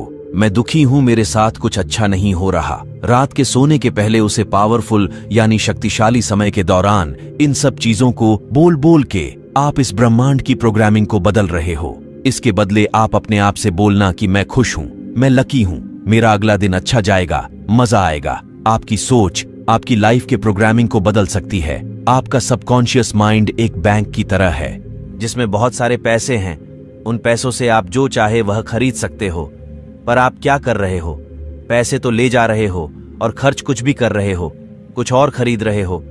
कुछ पैसे लेकर मार्केट तो जा रहे हो और खरीदी जो नहीं चाहिए उसे खरीद रहे हो, और जब घर वापस आ रहे हो तब सोच रहे हो कि अरे मेरी लाइफ तो बर्बाद हो गया है। वह जो पैसा है वह आपकी सोच है, आपको सही जगह पर खर्च करना चाहिए। वह जो मार्केट है वह ये दुनिया है, इसीलिए आपकी जो सोचने की शक्ति है उसे सही जगह पर इस्तेमाल करो। सही चीजों को, पॉजिटिव चीजों को सोचो। लाइफ में चाहे कुछ भी कर लो, कुछ भी सबसे ज्यादा इंपॉर्टेंट आपकी सोच है। अगर नेक्स्ट दिन आपका एग्जाम है तो रात को सोने के पहले टेंशन लेने के बदले आप सकारात्मक सोचो। अगर कल कुछ जरूरी काम करना है आपको तो रात को सोने के 5 मिनट पहले ही सोचना शुरू कर दो कि अगले दिन जो होगा वह अच्छा होगा। इससे आपकी सफलता की चांसेस बढ़ जाएगा। सोने के बीच की वो टाइम एकदम चमत्कारी समय होती है, तो इस समय का पूरा फायदा कैसे उठाएं वह मैंने आपको बता दिया है। एक काम करो, आज रात ही आप इसे ट्राई करना। आज रात को सोने के पहले आप जानबूझ के जितने सकारात्मक चीज है उसे सोचना और दे देखना।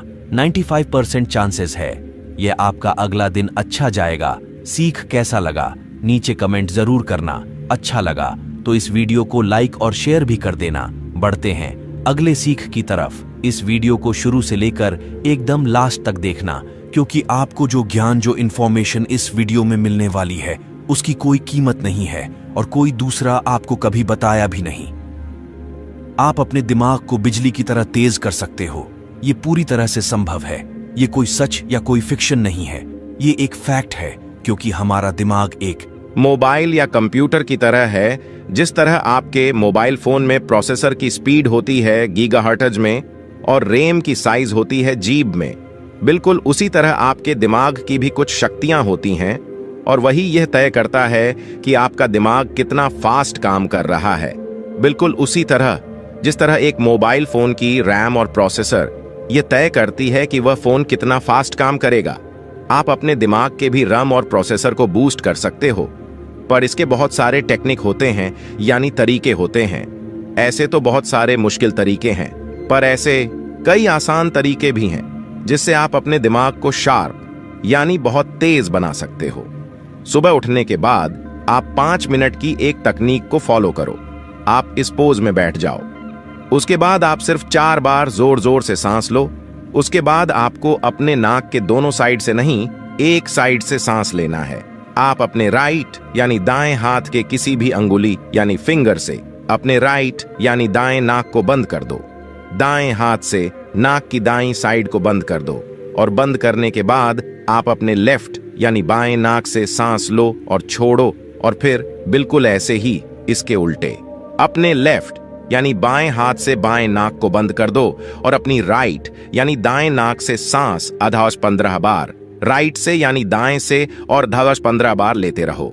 यानी सामान्य तौर पर आप अपने दोनों नाक से सांस लेते हो, और इस तकनीक में फर्क यह है कि आप अपने एक नाक के सांस ले रहे हो, और ये ध्यान रखना सांस आपको जोर जोर से लेना है। मतलब जैसे आप नॉर्मली यानी सामान्य तरीके से लेते हो वैसे नहीं लेना है। आप जोर जोर से जितनी हवा अपने अंदर खींच सको उतना खींचना। कम से कम 5 मिनट के लिए डेली जरूर करो। जब आप अपने लेफ्ट यानी बाएं नाक को बंद करके सिर्फ दाईं नाक से सांस लेते हो, तब वो सांस ऑक्सीजन आपके दिमाग की लेफ्ट हेमिस्फीयर यानी बाएं तरफ के दिमाग में जाती है और आपके दिमाग की उसे लेफ्ट यानी बाई साइड की ऊर्जा को बढ़ाती है। और आपकी जो लेफ्ट साइड की ब्रेन है वह आपकी दिमाग की तार्किक कैपेबिलिटी यानी तर्क क्षमता को कंट्रोल करती है। मतलब अगर आपकी मैथ्स और साइंस जैसे सब्जेक्ट्स कमजोर है, तब आपको यह प्रैक्टिस करना चाहिए। इससे आपकी लॉजिकल एबिलिटी बढ़े, तब आपको ये सब्जेक्ट्स बिल्कुल बच्चों का खेल लगने लगेगा। लॉजिक बढ़ने से आप बहुत तेज हो जाओगे। मतलब आपको कोई भी डिसीजन लेने में दिक्कत नहीं होगी। आपको झट से समझ आ जाएगा कि आपको यह करना चाहिए या फिर यह करना चाहिए। जब आप अपने दाएं नाक को बंद करके बाएं से सांस लेते हो, तब आपकी दिमाग की दाईं साइड की ऊर्जा बढ़ती है और आपकी जो राइट हेमिस्फीयर यानी दिमाग का दायां हिस्सा है, जब इसकी एनर्जी बढ़ेगी तब आपकी अंदर की क्रिएटिविटी यानी रचनात्मक शक्ति बढ़ेगी। जब रचनात्मक शक्ति बढ़ेगी तब आपकी जो स्टाइल है वह पूरी तरह से चेंज हो जाएगी। आपकी आत्मविश्वास और आत्मशक्ति बढ़ेगी और आपको किसी से पारस्परिक में बात करने में दिक्कत नहीं होगी, क्योंकि आपके अंदर की रचनात्मक शक्ति आपके अंदर की टैलेंट को जागृत करती है। और तब आप अपने अंदर की टैलेंट यानी प्रतिभा को पहचान लोगे। जो आप ऑक्सीजन लेते हो, जो आप सांस लेते हो, वह आपके दिमाग के अंदर की सेल्स न्यूरॉन्स जिसकी शक्ति तनाव के चलते काम हो जाती है, वो वापस से जैन लगती है और उसकी ऊर्जा 1000 गुना बढ़ जाती है। और इस तकनीक की खास बात यह है कि आप जब नाक की एक साइड से सांस लेते हो, तब वो आपके दिमाग की एक ही दिशा एक स्पेशल तरीके से प्रभाव करता है। एक स्पेशल तरीके से आपके दिमाग के अंदर की सेल्स में वो ऑक्सीजन पहुंचती है और उसी के चलते आपके दिमाग में मौजूद न्यूरॉन्स के बीच जो कनेक्शन है वो और भी मजबूत हो जाती है दिमाग को। अगर आपको तेज करना है और अगर आप चाहते हो कि आपकी दिमाग अपनी पूरी ताकत के साथ काम करें, तब आपको एक अच्छी नींद की जरूरत। अच्छी नींद के बिना आपकी जो दिमाग की एफिशिएंसी है वो काम हो जाती है। मतलब आपकी ब्रेन 1 सेकंड में कितनी चीजों को समझ सकती है, वो जो शक्ति है वह बहुत कम हो जाती है। आपकी दिमाग में जो न्यूरॉन्स है उसके बीच की जो कनेक्शन है वह कमजोर हो जाती है। आप यह कैसे पता करोगे कि आप जो डेली रात को सोते हो उसी समय की नींद अच्छी थी या खराब? इसका आंसर यानी इसका उत्तर यह है कि अगर आप जब सुबह उठते हो उसे समय आप पूरी तरह से एनर्जेटिक महसूस करते हो, तब आप एक अच्छी नींद में सोए थे।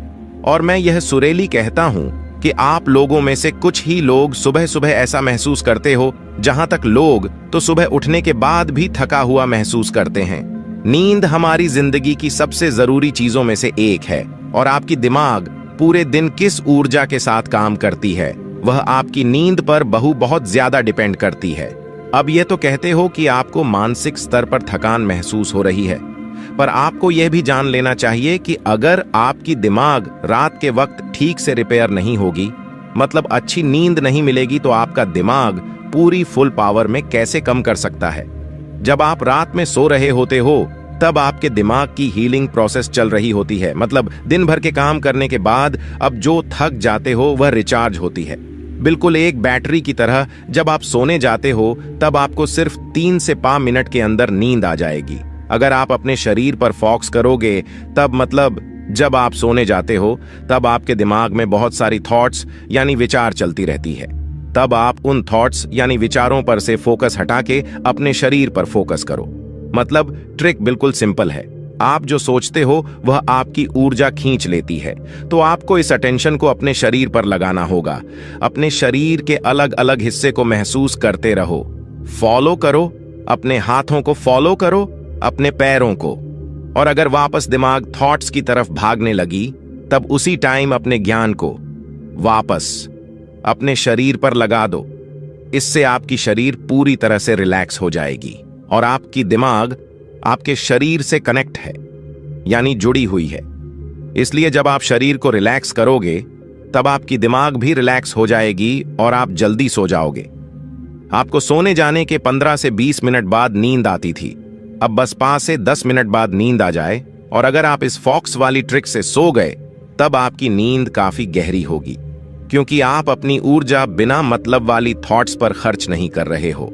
और अगर आपको गहरी नींद आएगी, तब आपकी दिमाग की पावर बहुत बढ़ जाए। दूसरे शब्द में कहूं तो दिमाग तेज हो जाएगी। एक वीडियो में मैंने आपको सोने के पहले उन चीजों के बारे में सोचने को कहा था जो आप अपनी जिंदगी में अट्रैक्ट करना चाहते हो, उसे तकनीक को प्रैक्टिस करना। तो जो आप चाहते हो उसे सोने के बाद जब आप फाइनली ये तय कर लोगे कि हाँ अब मुझे सोना है, अब उसे समय जब बेमतलब की रैंडम थॉट्स आपके दिमाग में आती रहती है, उसे समय आप अपने शरीर पर ध्यान लगाने वाली ट्रिक को प्रैक्टिस करनी है। क्या तुम पवेलियन, जो यूनिवर्सिटी और प्रोजेक्टर के एक रिसर्चर है, और रिचर्ड डेविडसन, जो यूनिवर्सिटी मेडिसिन के एक रिसर्चर है, उन दोनों ने कई महीनों के रिसर्च के बाद एक आर्टिकल को पब्लिश किया जिसमें उन्होंने यह कहा था कि गेम्स आपकी मेंटल फंक्शनिंग, यानी आपके दिमाग की सोने की शक्ति को बढ़ाता है, आपकी लर्निंग एबिलिटी, यानी किसी चीज को जल्दी से सीखने की क्षमता को डेवलप करता है, और आपकी इमोशनल इंटेलिजेंस, यानी गेम्स खेलने से आपकी भावनात्मक बुद्धि बढ़ती है।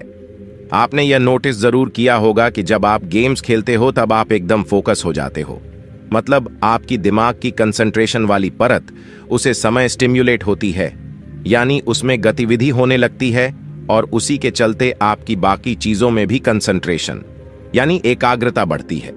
आपने ये तो जरूर सुना होगा कि हमें ज्यादा गेम्स नहीं खेलना चाहिए, या फिर लोगों को यह बोलते हुए सुना होगा कि एंड्रॉइड गेम्स और कंप्यूटर गेम्स आपके लिए खराब होती है। पर मैं आपको बता दूं कि यह एक बहुत बड़ी मिथ है कि गेम्स खराब है, क्योंकि एक्सेसिव गेम्स खराब है, बहुत ज्यादा ओवर गेम्स खेलने खराब। ऐसे देखा जाए तो दुनिया की सारी चीज खराब है, ज्यादा पढ़ना भी खराब है, ज्यादा खेलना भी खराब है। पर अगर लिमिट में खेलो तो वह आपको इतना फायदा देगी जितना आप सोच भी नहीं सकते। वह आपके दिमाग की पावर को बढ़ाती है। आप गेम्स तो खेलते ही होंगे, इससे आपकी दिमाग तो डेली बेसिस पर बढ़ती ही होगी, पर मैं चाहता हूं कि आपकी दिमाग जी स्टेज पर है, उसे आप और ऊपर उठाओ और आप सबसे इंटेलिजेंट लोगों में से एक बन जाओ। इसलिए जो सांस वाली तकनीक है और सोने के पहले की गहरी नींद वाली टेक्निक, उसे जरूर प्रैक्टिस करना। इससे आपके दिमाग की शक्ति कई गुना बढ़ जाएगी। धन्यवाद आपका। बुद्ध कहते हैं कि शारीरिक संभोग इतना खतरनाक नहीं होता है जितना कि मानसिक संभोग होता है, क्योंकि शारीरिक संभोग में तो शरीर की कुछ ऊर्जाई खर्च होती है जो फिर से बन जाती है, लेकिन मानसिक संभोग जीवन भर हमारे साथ चलता है। वह हमेशा हमारी ऊर्जा को खत्म करता रहता है। जो भी इंसान अतीत में हुए संभोग या फिर भविष्य में होने वाले समूहों में अपने विचारों को केंद्रित रखता है, वह अपनी ऊर्जा का एक बहुत बड़ा हिस्सा खर्च कर देता है। अगर इंसान विचारों से निकलकर प्रतिपल वर्तमान का आनंद लें तो वह अपनी मानसिक काम वासना की ऊर्जा को बचा सकता है। बहुत बड़ी मानव जाति संभोग से परेशान नहीं है, उस संभोग के विचारों से तनावग्रस्त है। उनके दिमाग में, उनके मन में अधिकतर समय काम वासना के विचार ही चलते रहते हैं, और इसी कारण उनके मन की बहुत बड़ी ऊर्जा उन विचारों में नष्ट होती रहती है। अगर उसने शारीरिक संभोग किया होता तो उसकी शारीरिक ऊर्जा कुछ पलों के लिए नष्ट होती और वह फिर से बन जाती, लेकिन मानसिक हमेशा चलता रहता है, जिसके कारण उसकी ऊर्जा हमेशा अरोगामी होती चली जाती है। तो इस मानसिक संभोग से, मानसिक काम वासना के विचारों से बाहर आने के लिए बुद्ध ने क्या तरीका बताया? बुद्ध कहते हैं कि जब तक हम किसी चीज से लड़ते रहते हैं तब तक हमारा पूरा ध्यान उसी पर केंद्रित रहता है, और जब हम एक बार उसको स्वीकार कर लेते हैं तत्क्षण हमारा ध्यान वहां से अपने आप हट जाता है, क्योंकि अब उसमें कोई रस नहीं रहा, हमारा चित्त उसकी उलझन में नहीं रहा। इसीलिए अब हमारा मन उससे आजाद हो गया है। हम अधिकतर समय यह सोचने में लगा देते हैं कि हमें काम वासना के विचारों से छुटकारा पाना है। किस तरह पाना है, इसके नाना प्रकार के उपाय भी खोजते हैं, लेकिन आखिर में कुछ भी हासिल नहीं होता। वो विचार ज्यों के त्यों हमारे मन को गिरफ्त में रहते हैं, क्योंकि हमारा चित्त उससे लड़ रहा है, उससे बचने का समाधान ढूंढ रहा है, उपाय खोज रहा है। हमने कभी पूरे मन से यह स्वीकार ही नहीं किया कि हाँ, मैं एक कामों को व्यक्ति हूं, यही मेरा स्वभाव है। हम अपने आप से कभी बोल ही नहीं पाते। अगर बोल पाते तो हमारा चित्त और हमारा मन इन विचारों से अपना ध्यान हटा पाता। बड़े मजे की बात है, जिस भी चीज से हम बचना चाहते हैं, हम उसी चीज का चिंतन शुरू कर देते हैं, और हम जितना ही उस बारे में चिंतन करते जाते हैं, वो हमारे चित्त में उतनी ही गहरी बैठती चली जाती है, क्योंकि अधिकतर समय हमारा मन उससे छुटकारा पाने के उपाय के बारे में सोचता है। मतलब कि हमारा ध्यान उसी बिंदु पर केंद्रित हो जाता है। अगर हम अपने उस स्वभाव को स्वीकार कर लेते तो हमारा ध्यान किसी दूसरे केंद्र उन विचारों से छुटकारा पाने के लिए नाना तरह के प्रयोग करते हैं, नाना तरह के उपाय अपनाते हैं। कोई व्रत करने लगता है, कोई ब्रह्मचारी बन जाता है, कोई अपने शरीर को उतना ही भोजन देता है जितना जिंदा रहने के लिए आवश्यक होता है। वह समय समय पर उपवास करता है, क्योंकि उसे लगता है कि भोजन जो ऊर्जा हमें देगा उससे काम वासना पैदा होगी। इसीलिए वो सोचता है कि अपने शरीर की ऊर्जा को उतना ही रखो जितना जिंदा रहने के लिए जरूरी है। लेकिन मजे की बात यह है कि जिस दिन भी वह अपना उपवास तोड़ेगा या फिर पेट भर भोजन खाएगा, उसी दिन काम की शक्ति फिर से लौट आएगी और वह विचार फिर से उसके मस्तिष्क को घेर लेंगे। उसी प्रकार कुछ लोग अपने आप को स्त्रियों से बिल्कुल अलग कर लेते हैं, बिल्कुल दूरी बना लेते हैं, लेकिन जिस दिन भी वो उनके संपर्क में आते हैं, उसी दिन उनकी कामुकता फिर से जाग उठती है। चाहे आप ऊंचे पहाड़ों में चले जाएं, जहां पर मानव जाति पाई ही नहीं जाती, लेकिन जिस दिन आप संसार में वापस लौटेंगे, उस दिन आप पाएंगे कि आपकी काम वासना पहले से भी ज्यादा बढ़ चुकी है। इसीलिए अगर कोई उपाय नहीं किया गया तो यह काम वासना और इसके विचार जिंदगी भर हमें परेशान करते रहेंगे। इसके उपाय मैं आपको एक कहानी के माध्यम से समझाने की कोशिश करता हूं। कहानी छोटी सी है, लेकिन आपके सारे सवालों के जवाब दे सकती है। पुराने यूनान में एक बस्ती थी। उस बस्ती में लड़के या लड़की के बीच कोई भी भेदभाव नहीं होता था। जिस प्रकार दो लड़कों की आपस में दोस्ती होती है, उसी प्रकार वहां पर लड़का और लड़की के बीच भी दोस्ती होती थी। उनमें कोई अंतर नहीं होता था, कोई भेद नहीं होता था। जिस प्रकार लड़कियां आपस में मिलती थीं, उसी प्रकार लड़का और लड़की भी आपस में मिल सकते थे। इसमें कोई भी बाधा या कोई भी नियम नहीं था। यहां तक कि रात में पूरे गांव के लोग एक साथ ही सोते थे, एक छत के नीचे ही सोते थे। यहां तक कोई समस्या नहीं थी। उस गांव के युवाओं को काम वासना के विचारों के बारे में कुछ पता ही नहीं था, क्योंकि विचार आते ही नहीं थे।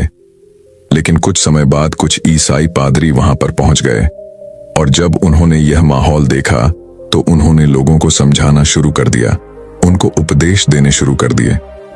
उन्होंने कहना शुरू कर दिया कि आप लोग पढ़े लिखे नहीं हैं, इसलिए आप लोगों को इसके बारे में पता नहीं है। यह आप घोर पाप कर रहे हैं। लड़का और लड़की हमेशा अलग अलग होने चाहिए, उनमें दूरियां होनी चाहिए। इतनी आजादी अच्छी नहीं होती, वह एक इंसान का पतन कर देती है।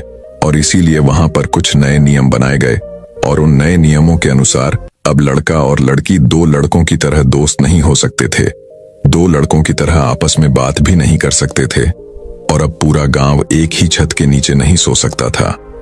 सारे नियम बदल दिए गए थे, लेकिन इसी से उस गांव के युवाओं का और उस गांव की युवतियों का पतन होना शुरू हो गया। अब तक उन्हें काम वासना के बारे में कुछ भी नहीं पता था, लेकिन जैसे ही उस गांव के लड़के और लड़कियों के बीच दूरी बना दी गई, वही दूरी उन्हें एक दूसरे की तरफ खींचने लगी। याद रहे, जब तक दो इंसानों के बीच दूरी नहीं होगी, तब तक आकर्षण या फिर कहें कि खींचाव एक दूसरे की तरफ पैदा नहीं होगा। लेकिन जैसे ही आप दो इंसानों के बीच दूरियां बना देते हैं, वैसे ही एक दूसरे का आकर्षण, एक दूसरे की तरफ खिंचाव अपने आप उत्पन्न हो जाता है। अब उस गांव के युवा और युवतियां एक दूसरे का विचार करने लगे, शारीरिक संभोग से हटकर मानसिक संभोग करने लगे, और यही उस गांव का सबसे बड़ा पतन का कारण बना। शारीरिक संभोग में कोई दोष नहीं है, वह प्राकृतिक है, वह प्रकृति ने हमें दिया है, और ना ही उससे हमारी ऊर्जा उतनी खर्च होती है जितने की मानसिक ऊर्जा से होती है। तो मानसिक ऊर्जा का पनपने का सबसे बड़ा कारण होता है युवक और युवती के बीच की दूरी।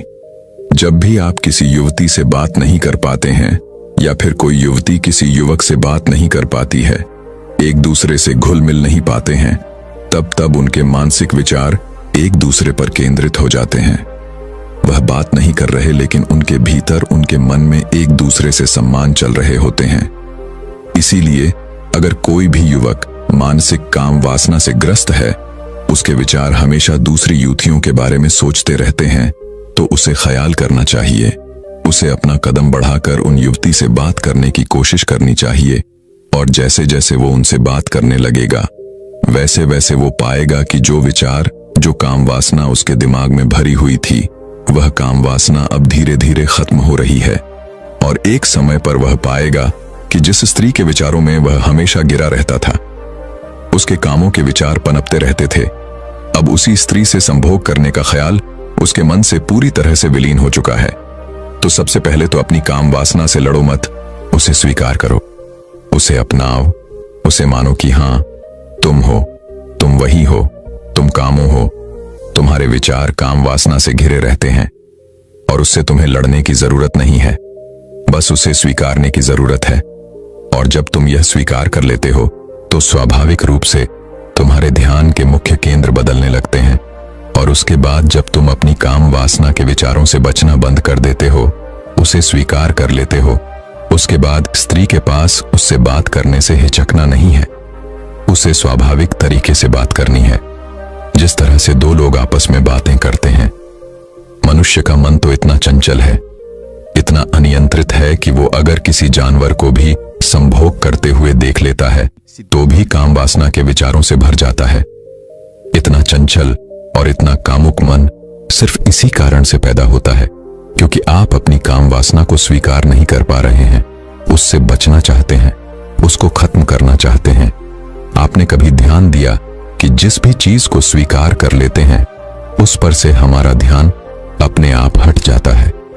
जैसे कि आप किसी स्त्री से प्रेम करते हो, आपका ध्यान उस पर केंद्रित रहता है, लेकिन शादी करते ही आप उसे अपना बना लेते हो, अब स्वीकृत कर लेते हो और प्रेम विलीन हो जाता है।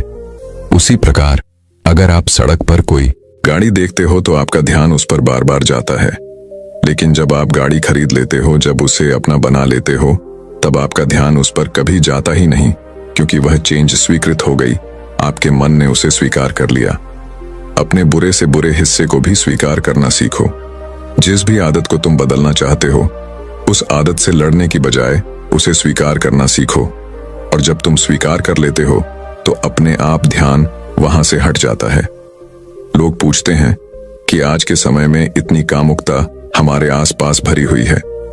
जब भी हम अपना फोन चलाते हैं, जब भी हम इधर उधर निकलते हैं, तो हमें कोई ना कोई काम विशेष देखने को मिल ही जाता है। तो ऐसे में हम कैसे अपने आप को बचाएं, बचाने का सवाल ही नहीं पैदा होता।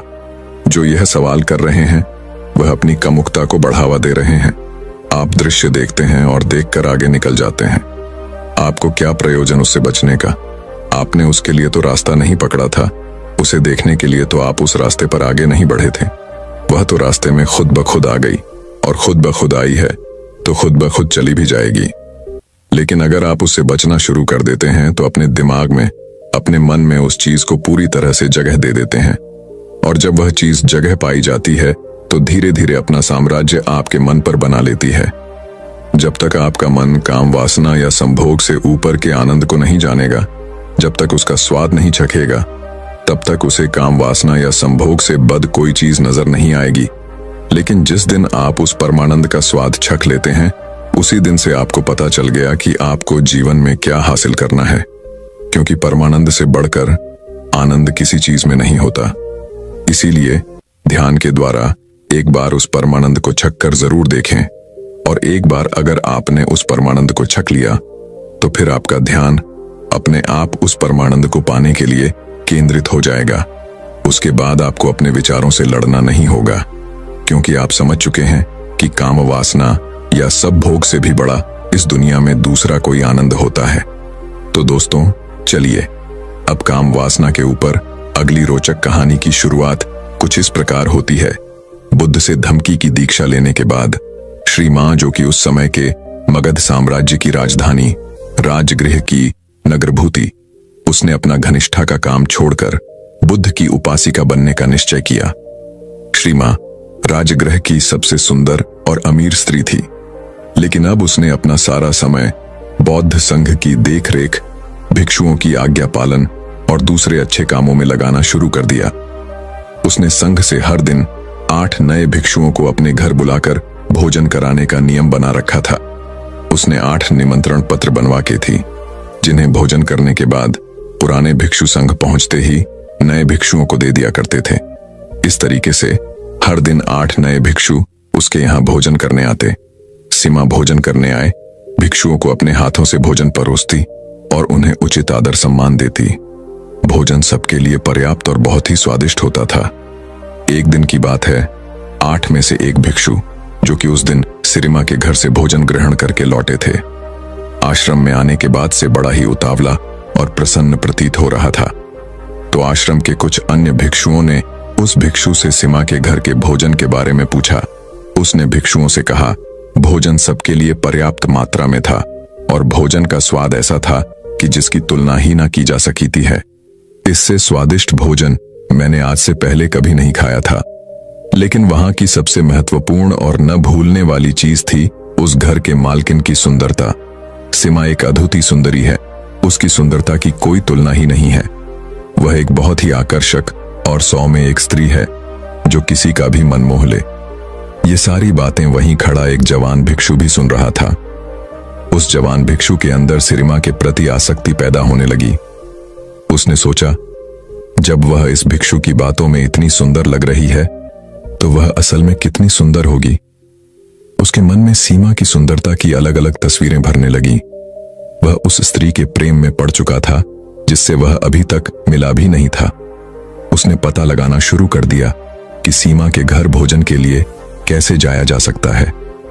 बहुत प्रयास करने के बाद उसने एक भिक्षु से अगले ही दिन का निमंत्रण प्राप्त कर लिया, क्योंकि अब वह सीमा के लिए एक दिन का भी इंतजार नहीं कर सकता था। वह उस रात ठीक से सो भी नहीं सका, क्योंकि वह पूरी रात सीमा के बारे में ही सोचता रहा। लेकिन उसी दिन सीमा अचानक बहुत बीमार पड़ गई। वह अपनी सारे गहने और सजावट की बस्ते उतारकर बिस्तर पर सोने चली गई। इसलिए जब वह प्रेमी युवा भिक्षु सीमा के घर पहुंचा तो नौकरों ने उसका स्वागत किया और उसे भोजन परोसा।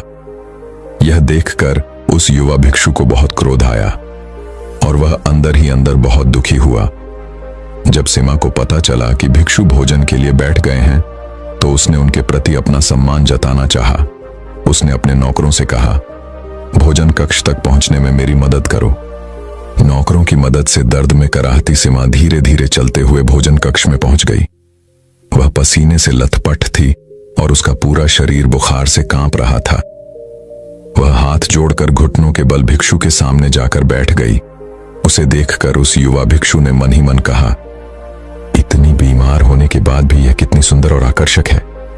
सोचो, अगर यह बीमार ना होती और सारा श्रृंगार करके आती तो कितनी सुंदर लगती।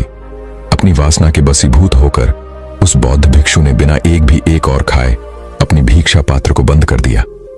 भोज समाप्त होने के बाद वह अपने भिक्षा पात्र को हाथ में लेकर झूमता हुआ आश्रम वापस आ जाता है। आश्रम पहुंचकर भी कोई भिक्षा पात्र को नहीं खोलता और उसे एक कोने पर रखकर अपने बिस्तर पर लेट जाता है। उसके दिमाग में पूरे समय सिर्फ सीमा का वह खूबसूरत चेहरा ही घूम रहा था जो उसने भोजन कक्ष में देखा था। वह उसके बारे में जितना सोचता वह उसके लिए उतनी ही सुंदर होती जा रही थी। उसके कुछ मित्र भिक्षुओं ने उसे भोजन कराने का प्रयास किया, लेकिन वह सभी असफल रही। भयानक बुखार की वजह से उसी रात सीमा की मृत्यु हो गई। जब मगध सम्राट भीमीसार को सीमा की मौत की खबर मिली तो उन्होंने बुद्ध को संदेश भेजा, यह तो तथागत आपके व्यक्तिगत चिकित्सक जीबाका की बहन सीमा अब इस दुनिया में नहीं रही।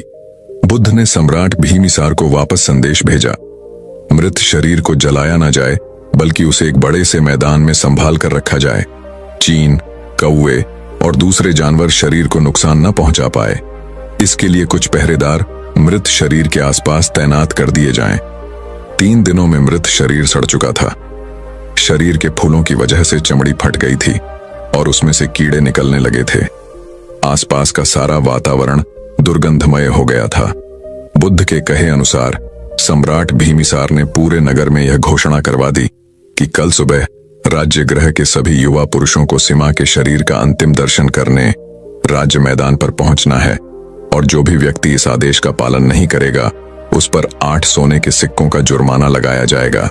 दूसरी तरफ उस युवा प्रेमी भिक्षु ने पिछले 4 दिनों से कुछ भी नहीं खाया था। उसके भिक्षा पात्र में रखा भोजन पूरी तरह से सड़ चुका था और उसमें से कीड़े निकल रहे थे। उस भिक्षु का एक मित्र उसके पास आया और बोला, मित्र बुद्ध सीमा को देखने जा रहे हैं। सीमा शब्द की आवाज कान में पड़ते ही उस भिक्षु के अंदर अचानक से ऊर्जा लौट आई और वह तुरंत उठकर खड़ा हो गया। उसने अपने शिक्षा पत्र में से उत्तर रहे भोजन को बाहर फेंका और उसे अच्छी तरह से साफ किया।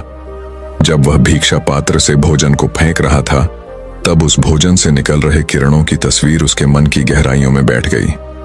भिक्षा पात्र साफ करने के बाद वह भी आश्रम के बाकी भिक्षुओं के साथ राज मैदान की तरफ चल पड़ा। राज मैदान पर युवाओं की एक बड़ी भीड़ पहले से ही इकट्ठा हो रखी थी।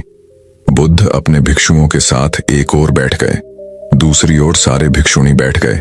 एक ओर सम्राट भीमिसार अपने मंत्रियों और सैनिकों के साथ बैठ गए और उनके ठीक सामने राजगृह के सारे युवा और उनके पीछे नगर की बाकी जनता बैठी हुई थी जो बुद्ध में आस्था रखते थे। राज मैदान पूरी तरह से शांत और गंभीरता से भरा हुआ था। तभी वहां की शांति को भंग करते हुए बुद्ध ने प्रश्न किया, सम्राट, यह सामने पड़ी मृत स्त्री कौन है? सम्राट ने उत्तर दिया, सीमा, जीबाका की बहन और राजगृही की नगर वधू। फिर बुद्ध ने कहा, सीमा राजगृह की नागरबद्ध हूं, चलो अभी सच्चाई का पता लगाते हैं। बुद्ध ने थोड़ा ऊंची आवाज में कहा, आप में से जो भी व्यक्ति 1000 सोने के सिक्के देगा वह सीमा के साथ एक रात बिता सकता है। इतना कहकर बुद्ध भीड़ की तरफ देखने लगी। एक भी व्यक्ति ने अपना हाथ नहीं उठाया। बुद्ध ने फिर कहा, 500 सोने के सिक्के। अब भी सब चुप थे। 100 सोने के सिक्के। किसी की कोई प्रतिक्रिया नहीं। 50 सोने के सिक्के। बस चारों तरफ सन्नाटा था। सिर्फ एक सोने का सिक्का, कोई प्रतिक्रिया नहीं। मुफ्त में अभी किसी ने कोई एक्शन नहीं दिखाई। बुद्ध ने कहा, देखा, यह वही स्त्री है जो 4 दिन पहले तक नगर के हर पुरुष की चाहत थी। सब इसे अपनी इच्छा पूर्ति का साधन समझते थे। इसके साथ एक रात बिताने के लिए हजारों सोने के सिक्के देने को तैयार रहते थे। एक दूसरे को मरने मारने को तैयार रहते थे। लेकिन आज उसी नगर में उसी स्त्री के शरीर को कोई मुफ्त में लेने को भी तैयार नहीं है। यही हर इंसान के शरीर के साथ होता है। हमारा यह शरीर अल्पकालिक और नाशवान है। इसे केवल सुंदर गहनों, कपड़ों और सुगंधित इत्र के द्वारा आकर्षक बनाया जाता है, लेकिन हमारा कोई भी प्रयास इसे बूढ़ा होने, बीमार पड़ने और अंततः नष्ट होने से नहीं बचा सकता। केवल मूर्ख ही अपने आप को कल्पनाओं से जोड़ते हैं और जो मलिन है उसे सुंदर और आकर्षक मानते हैं। भीड़ में बैठे उस बीमार युवा प्रेमी भी बुद्ध की यह सारी बातें सुनी। बुद्ध की यह बातें उसके दिल को चोट कर गईं। उसने सोचा, जब सीमा जिंदा थी तो उसका शरीर कितना सुंदर और आकर्षक था, ठीक उस भोजन की भांति जो ताजा पकाकर उसे परोसा गया था। हालांकि समय के साथ उसके कटोरी में रखा भोजन सड़ गया और पूरा भिक्षा पात्र कीड़ों और मक्खियों से भर गया। इसी तरह एक बार जीवन ने सीमा के शरीर को छोड़ दिया तो वह फूल गया, कीड़ों से भर गया। उसमें से तरल पदार्थ निकलने लगा और वह मक्खियां, वह दूसरे जीवों का आहार बन गया। अपने स्वयं के शरीर के बारे में विचार करने पर वह समझ गया कि वह अलग नहीं है। यहां तक कि इस दुनिया में कुछ भी उसके शरीर को बर्बाद होने से नहीं बचा सकता। इसलिए अपने शरीर और कल्पनाओं से लगाव रखना एक भ्रम मात्र है। इस नए ज्ञान के साथ वह हर अंत बन गया, यानी एक ऐसा मनुष्य जिसने अस्तित्व की यथार्थ प्रकृति का अंतर ज्ञान प्राप्त कर दिया हो और जिसे निर्माण की प्राप्ति हो चुकी होगी। दोस्तों, मैं उम्मीद करता हूं कि यह कहानी सुनने से आपके जीवन में अच्छे बदलाव आए होंगे। आपको इस वीडियो से क्या सीखने मिला ये कमेंट करके जरूर बताइए और अपने परिवार, दोस्तों या आपके करीबी इंसान के साथ ये कहानी शेयर करके उन्हें भी इस ज्ञान से परिचित करवाएं। बाकी अगर आपको यह वीडियो दिल से अच्छी लगी हो तभी इस वीडियो को लाइक कर देना और आपने अब तक इस चैनल को सब्सक्राइब ना किया हो तो चैनल को सब्सक्राइब भी जरूर कर देना। आपका हर दिन शुभ हो और खुशियों से आपका जीवन भरा रहे। धन्यवाद। नमो बुद्धाय।